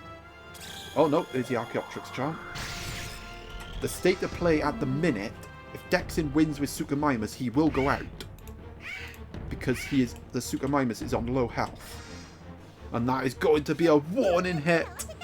Well, it's a Hurricane Beat. It's going to take out the Suchomimus, right? Dexin, don't mind that though, because again, he has to win with Saurophaganax in this scenario to get the points he needs. And this also eats up the Hurricane Beat and all the warning shots. Right, up next for Dexin, we have got Saurophaganax.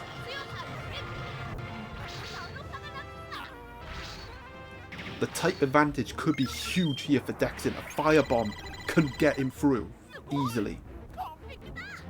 And for the Outlaw, you've got to make sure that Firebomb does not happen.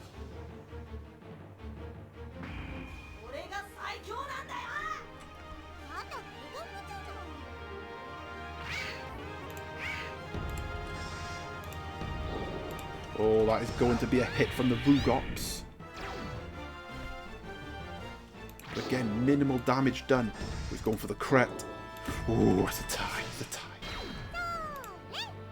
Let's go for another crit. Oh, he's going to get the crit! A huge crit from Dexin. It's going to secure the win. that they desperately need.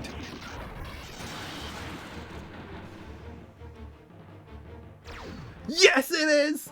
And it's a 700-point win, which is going to be enough to put them in the top 48 at the expense of Static Hyoru, and the Outlaw falls to defeat. And in doing so, will not get in the top 16, and it will also confirm that Sliver Wing will finish as our highest ranking newcomer. Which is ironic, because I think he was the first newcomer I got. But yeah, it is Dexin's win, and a huge win, which takes them into the top 48. Will they stay there? Well, we're going to find out in the next match. Right, in the red corner, for our host, Stranger Gamer, we've got Megalosaurus in probably my final match of this tournament.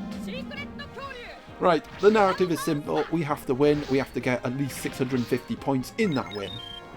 I will say, you know, Eocarcharia against Irritator is the key matchup. It's a key matchup there. We do have type advantage.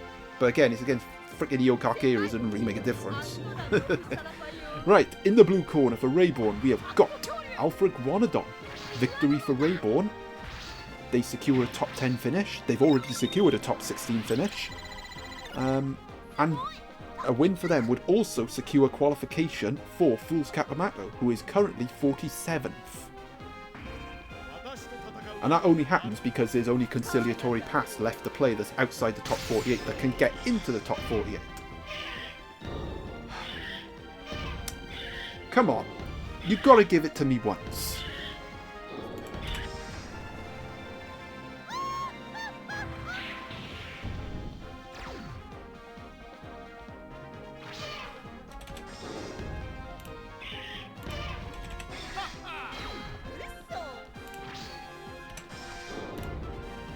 Okay, there we go. We'll take that. Yeah. Okay, that's fine. The Dino Stuffer's going to come in. He's going to eat up that crit. I forgot he had Dino Stuffer, to be honest. No crit for you. But, you know, we vetted up. So I don't mind that. Ooh, okay. We're going to get off a Psychic Bind. This is the first one I've got in the whole tournament, which sums up how poor this Megalosaurus has performed. I think it's only got like 2 knockouts. Yeah, it's a... Look, I'm going to be honest. This moveset, this tactic has just not worked, and it has backfired for me. Overall.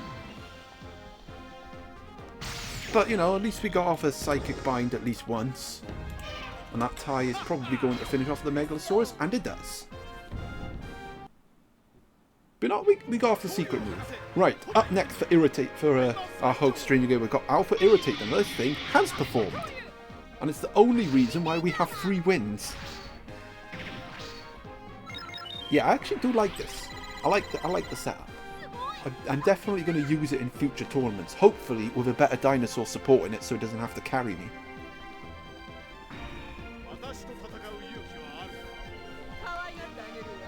Okay, come on, can we take out the Iguanodon so I at least have a fighting chance? Okay, we do take out the Iguanodon. Right, this is okay, this is what I want. I just want a one-on-one shot against that Eocarcharia. Right, come on, Raybone, can you give it to me? Gotta give it to me, you've already qualified, you're already gonna get top 16. You don't need the win. Right, up next for Rayborn, we've got Omega Eocarcharia. Guess what's getting banned next year?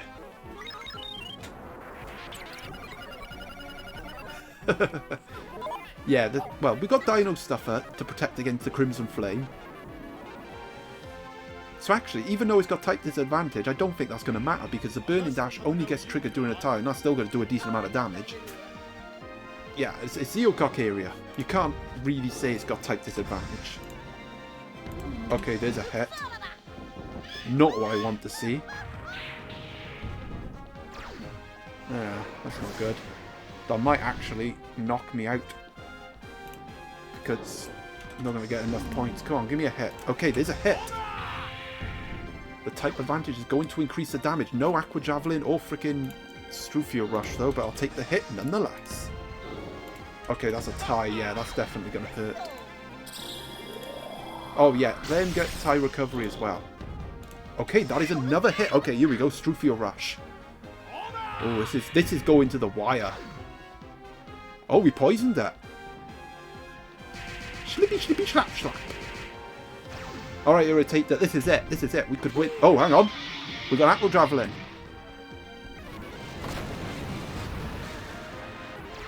Oh, we killed him. We won. Oh, but we didn't get enough points. It's not enough. I'll have to double check the table, but I am about 90% sure that this is not going to be enough points to overhaul Dino Hunter in 48th. And yet, we done the job. We got the win. And it's actually a pretty good win against Rayborn, who has picked up points in every match so far. So yeah, it is a good win, but yeah, it's not going to be enough. Yeah, let's we'll have a look at the table and we'll find out if it's enough. But I don't think it's going to be. Because like I said, I needed a 650 win. And yeah, there it is. There's the moment. It wasn't enough. In fact, we were 100 points short. 1 point less than Gozzy. And yeah, Static Hero has dropped out. So yeah, it is only Conciliatory Pass down here that's left to play. Victory for Conciliatory Pass takes them through and knocks out Dino Hunter. So yeah, everyone here is through. We also got Iron Dan clinging on to 16th place here. Can they secure a top 16 finish? Well, for that to happen, they need Dino Fans and Epic Brad and Cerno to all lose. Which, given their opponents, are a realistic outcome. So the top 16th place might go Iron Dan, but it's still a long shot. And yet we can also confirm that Sliver Wing is going to finish as our highest ranking newcomer. So yeah, well done to them. And yeah, all the focus now is going to be on the top of the table and the fight for that 1 seed. Right then, in the red corner for Gladiator Bahamut, we have got the Eocarcharia, Super Eocarcharia, Awaken Mode on 2. Well, it's simple for them. Victory for Bahamut will take them top and put pressure on the other guys for the 1 seed. Defeat and their quest for the 1 seed is over.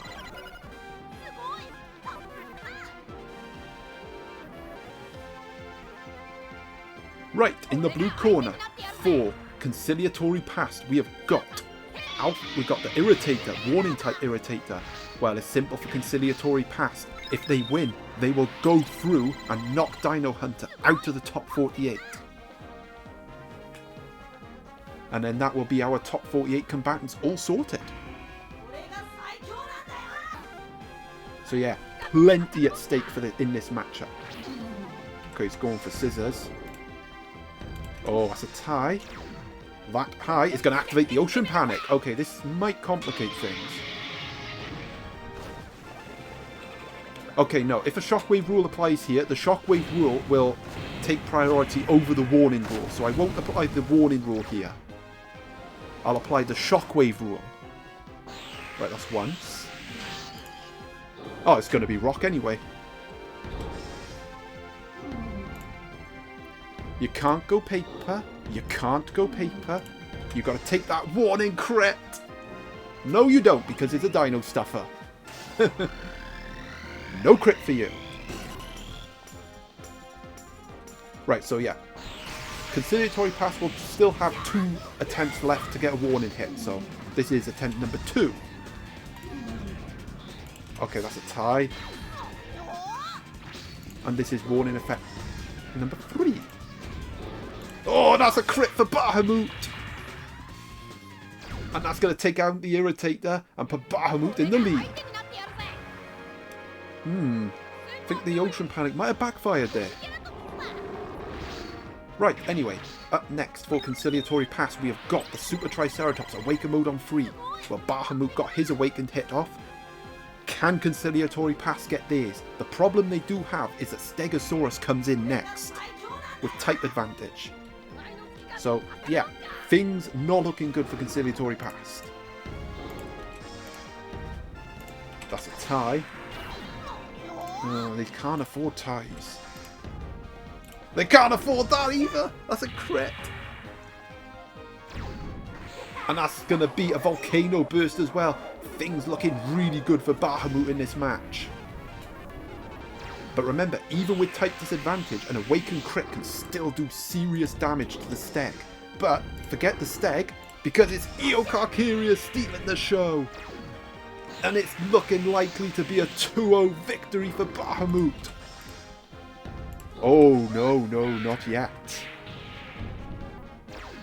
And that is going to take out the Eocarcharia. Okay, now things get interesting, because up next for Gladiator Bahamut, we've got Stegosaurus. Like I said, it's got type advantage over the Triceratops. No, it doesn't have Dino Stuffer as well, so yeah, that's something else. Oh, if Conciliatory Pass can get a hit here, he will get a chance at an Awakened hit on the Stegosaurus. An Awakened Crit can win it for him. So yeah, it's all going to come down to this.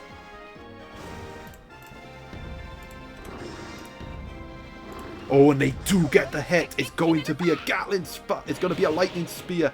Now, again, the damage is insignificant. Well, it is important, actually, because it will leave the Stegosaurus on a little bit less health.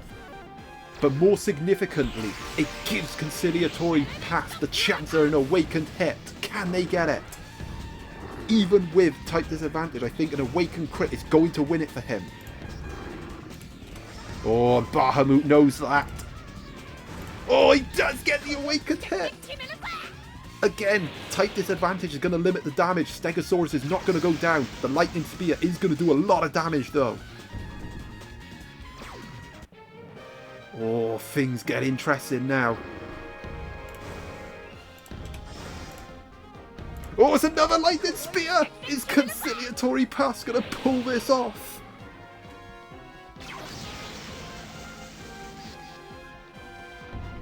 Dude, this is going to the wire. Look at that! Oh, it's all on this now. Oh, Bahamut gets the hit! And Conciliatory Pass has come agonisingly short. Oh, that's agonising. Conciliatory Pass is lost. Oh, that is crazy. And Bahamut gets the win, which does take them top. And Conciliatory Pass will go out, which will confirm that Dino Hunter is going to make it into the last 32 playoffs in 48th place. Right, next match now. Okie dokie, in the red corner for Maastrichtian we have got Brontekins, and well, simply put, for Maastrichtian, victory will secure, well, I think it would actually secure a top 3 seeding. And it would get them top. Bum, bum, bum, bum. Right, in the blue corner for Cerno, we got Eustreptospondylus and Cerno. They are on 13 points. A victory for Cerno would get them into the top 16 at the expense of Irondan. Bam, bam, bam, bam, bam. So yeah, a lot to play for both teams here. Okay, that is going to be an opening hit for Maastrichtian. 4. Okay, a hit from the Eustreptospondylus. Do not underestimate this thing. That's a Cyclone. Good response from Cerno. Oh, but that's a crit from Maastrichtian. The light recovery is going to come in. That's pretty much going to heal up. Oh my god, look at that. Ratty tactic. Crit. There's another crit. And just like that, Eustreptospondylus is gone. Cerno's strongest weapon in this tournament is beaten already. Right, up next for Cerno, we have got Kralophosaurus.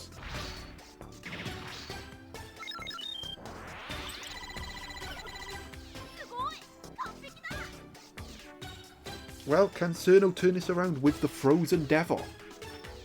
Oh, that's not true. I don't think it's a Frozen Devil. 4. Okay, they're going to get the hit. They needed that hit, to be honest. Aqua Vortex is going to get triggered. Oh, that's another hit from the Kralophosaurus. Okay, Cerno getting some hits on the board, coming back into it. And that crit is going to be the end of Brontekins. Right then, up next for Maastrichtian, we got Stegosaurus, and they're under a bit of pressure here.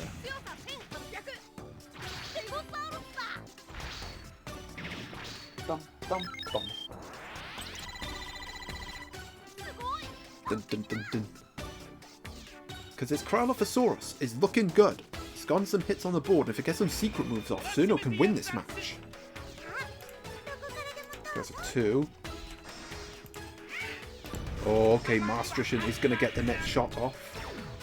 The Kralophosaurus is going to sustain damage. Oh, okay, the Snow Crystal has been triggered, but remember, the Steg does have Dino Stuffer, and we are going to see that Dino Stuffer. Oh, how big could that be? No crit for you.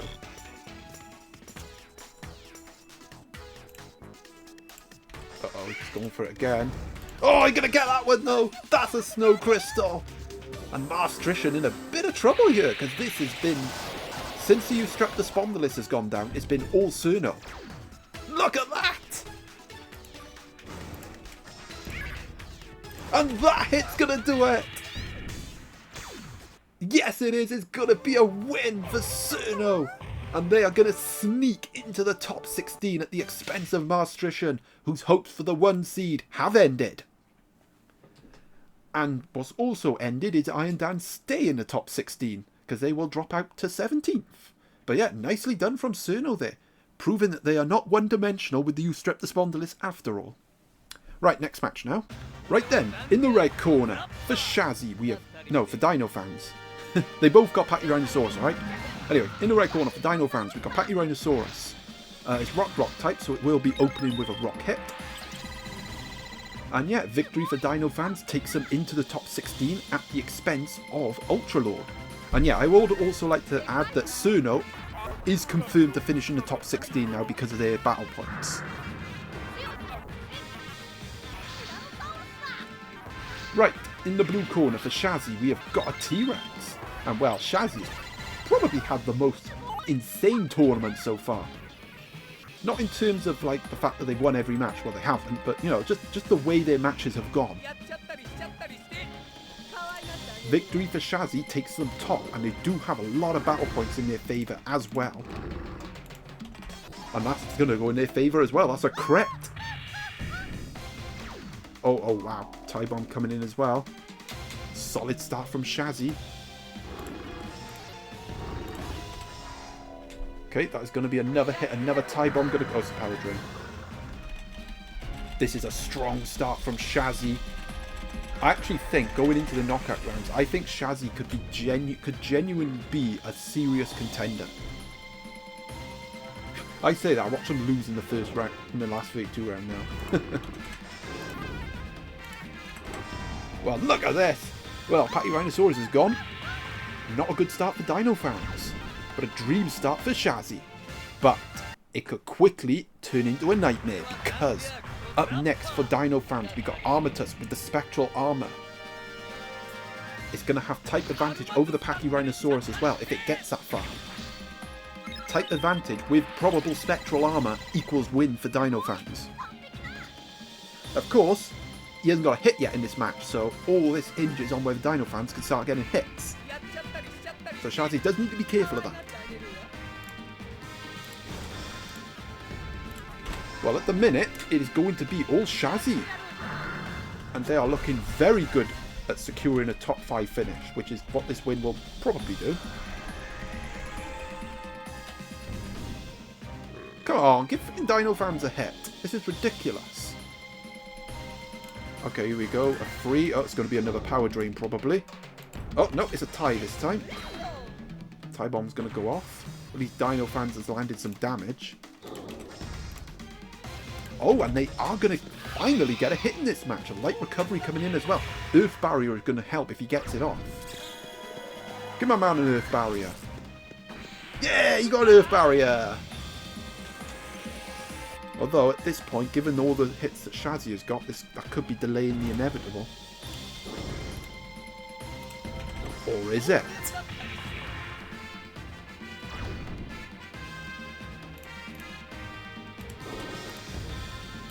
Oh my god, it's another hit. And the poison as well. And look at the R at the bottom. Okay, that is going to be a... No, it's not. The tie bomb. Dino Stuffer is going to come in. It's going to put a stop to that crit. But that might backfire for Dino fans here because I think that might eat up the Earth Barrier. Yeah, I think it has taken away the Earth Barrier.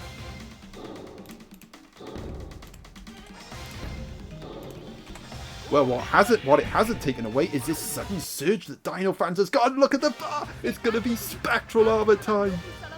With the type advantage on this Pachyrhinosaurus as well. Dino fans can steal this match away from Shazzy. Well, it was really strong at the start for Shazzy, but Dino fans really getting momentum now. And all of a sudden, with the Spectral Armor in play, they could win this match.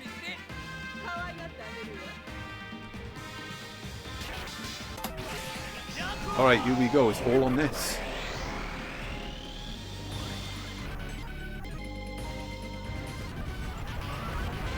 With the crit, with the type advantage as well that Armitage has. Oh yeah, look at that. Shazzy's going to probably need 2 hits at least to get rid of it. Oh, it's going to be a Spectral Stinger! Is that going to be enough to take down the Pachyrhinosaurus? I think the saving grace for Shazzy is it is not a crit. So even with a type advantage, I think Pachyrhinosaurus might survive this with a sliver of health. Yeah, as I suspected, the Pachyrhinosaurus did survive that, and actually, now that I'm looking at it, I don't think type advantage really matters. Oh, that's a crit! Well, Shazzy not beaten yet, and look at that! The losing bonus point is secured, but that is not enough for the 1 seed. Oh, well, they got a hit! Well, Dino fans did get off the Spectral Stinger, they did come back, but Shazzy gets the 2 crits they needed to win the match. And they do indeed take the spoils. And that's ball. And they get 624 points. But anyway, nice win for Shazzy there. Dino fans do miss the chance to go in the top 16. And Shazzy will go top for the moment. And we're down to our last 2 matches. So can they stay there? Let's find out. Right then, in the red corner for the Mad Lad, we have got Pachyrhinosaurus. Well, what a tournament Lad has had so far. A victory here will secure a top 2 finish. And if gets defeated in the final match, Lad will get the 1 seed. Defeat and Lad will get the 5 seed. Right, in the blue corner for Beeper we have got the Super Tarbosaurus Awaken Mode on 2. And yeah, they're just playing for pride at this point. And can they take a chunk out of Lad on their way out? Yeah, it's been a difficult debut tournament for Beeper.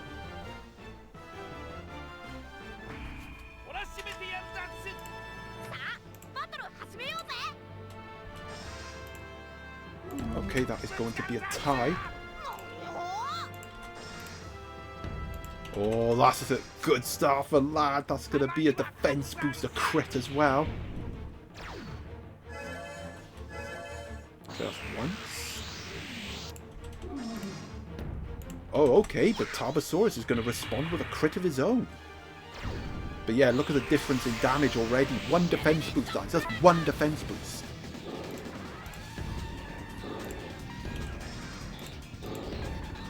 Oh, Lad gets the hit. It's not going to be an awakened hit for the Tarbosaurus. It is going to be an Alpha Trooper from Lad.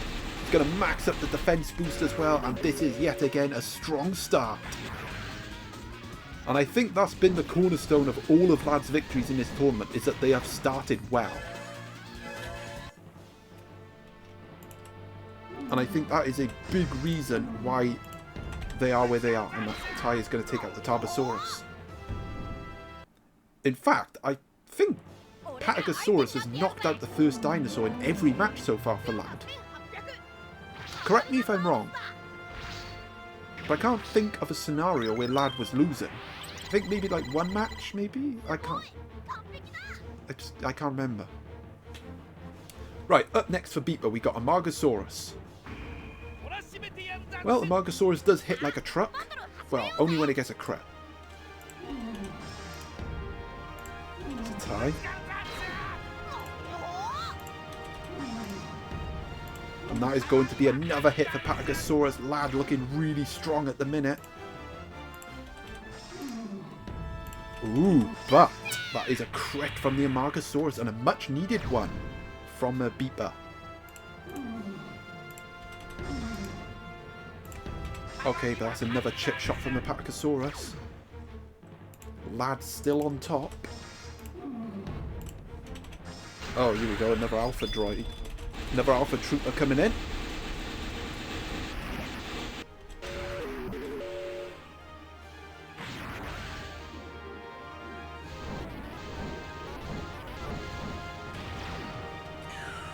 Going to trigger the Aqua Vortex, but Lad at the minute is on the brink of the win, which is going to secure that 2 seed. And yeah, there it is. That win's going to do it. This hit's going to do it for Lad. And Lad will secure a top 2 seed in this tournament. And now the only person that stands in his way of getting that 1 seed is So yeah, nicely done from Lad there. And for Beeper, yeah, that was a tough match for them. Tough watch. But they do bow out. Right then, this is it. The final match of the league phase. Alright, this is it. In the red corner, for we have got the Super Eocarcharia Awaken Mode on 2. And well, what a tournament has had. And for those of you that have had difficult debuts in this tournament and have not won many games, just look at That was then. 2 years ago in World Championship 5. They only won like 1 match. This could be you next year. 7 out of 7. We'll make it 8 out of 8. Right, but standing in their way in the blue corner for Epic Brad, we have got Super Baryonyx Awaken Mode on 3. So that does make things interesting. So the Eocarcharia is going to be awakened before the Baryonyx is. And Epic Brad, you know, a couple of rounds ago, they had a good shout for the 1 seed, but yeah, they have fallen off since then with a couple of defeats. But victory for Epic Brad would secure a top 16 finish at the expense of Dino fans.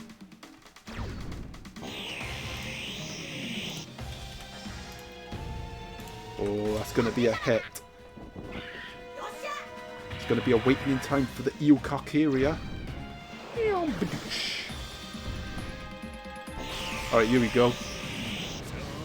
Jacques Fusion. Oh, that's a tie. I don't think will mind that too much. Oh, that's another tie.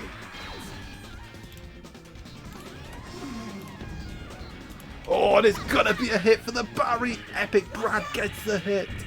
Although, again, I don't think will be too bothered, though, because they did get 2 ties during the Awaken mode, which has basically leveled it up.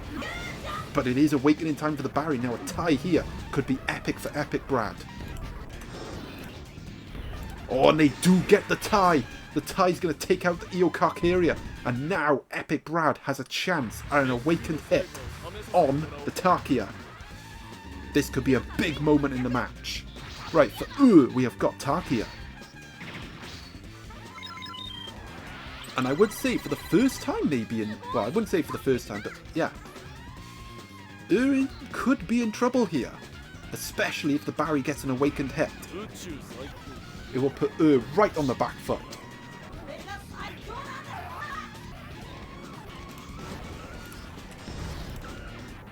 Oh, that's a tie. Is the Baryonyx going to survive? It is. And he gets the awakened hit. Oh, that could be huge. A shockwave as well. And Epic Brad has really turned the screw and is staring at the barrel of their first defeat of the tournament. Okay, that's a tie. The tie keeps them in it. It keeps the hope for the 1 seed alive. Right, up next for Epic Brad, we have got Super Dinosaur Awaken Mode on 3. All Epic Brad needs is a hit and he will secure the win, which will get him in the top 16.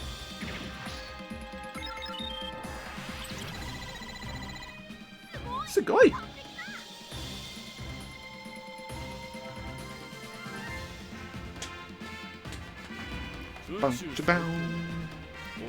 Oh, this is it. That's a 3. Oh, it's a crit from It's going to be a crit. A Tappy Jara dive. Is not going down without a fight.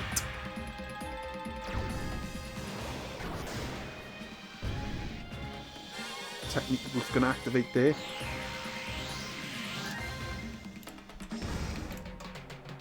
Oh, it's a tie. Is that enough? It's not. The Takia survives.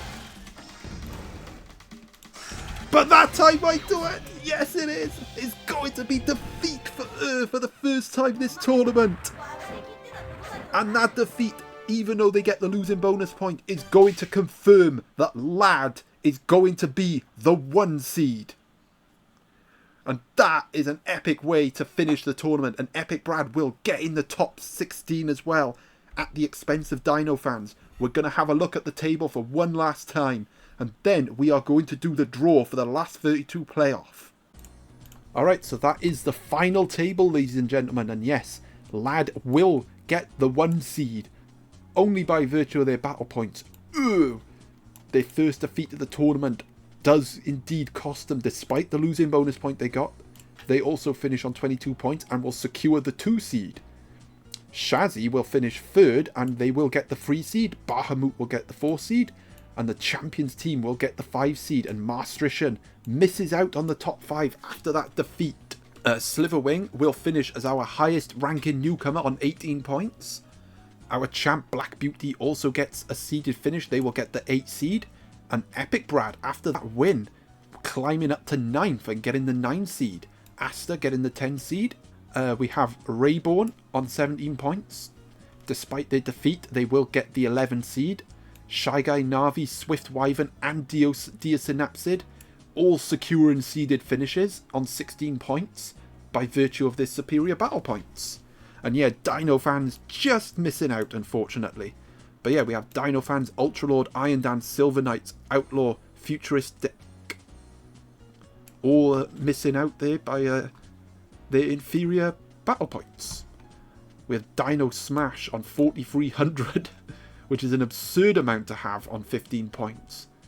And I think, actually, let's do this real quick. Yeah, they'd be 5th. But they're not, they're 23rd. We have a lot of guys on 15 points by here. Dino Smash, Aizawi Sakuya, Septile Knight, Dead Sex, Storm, Ibuki, Blood Moon, Echo Fury, Morsel, and the Piva. We have 2 guys on 14, Xenoslick Goku and Nivan, Kasane Teto, Molochorodus, Lapoke, Tikshan Johnny, Cryonova, Shin Dominus, Jane Doe, all getting through on 13 points. And then we have look at this, 12 points. Half of them are going out.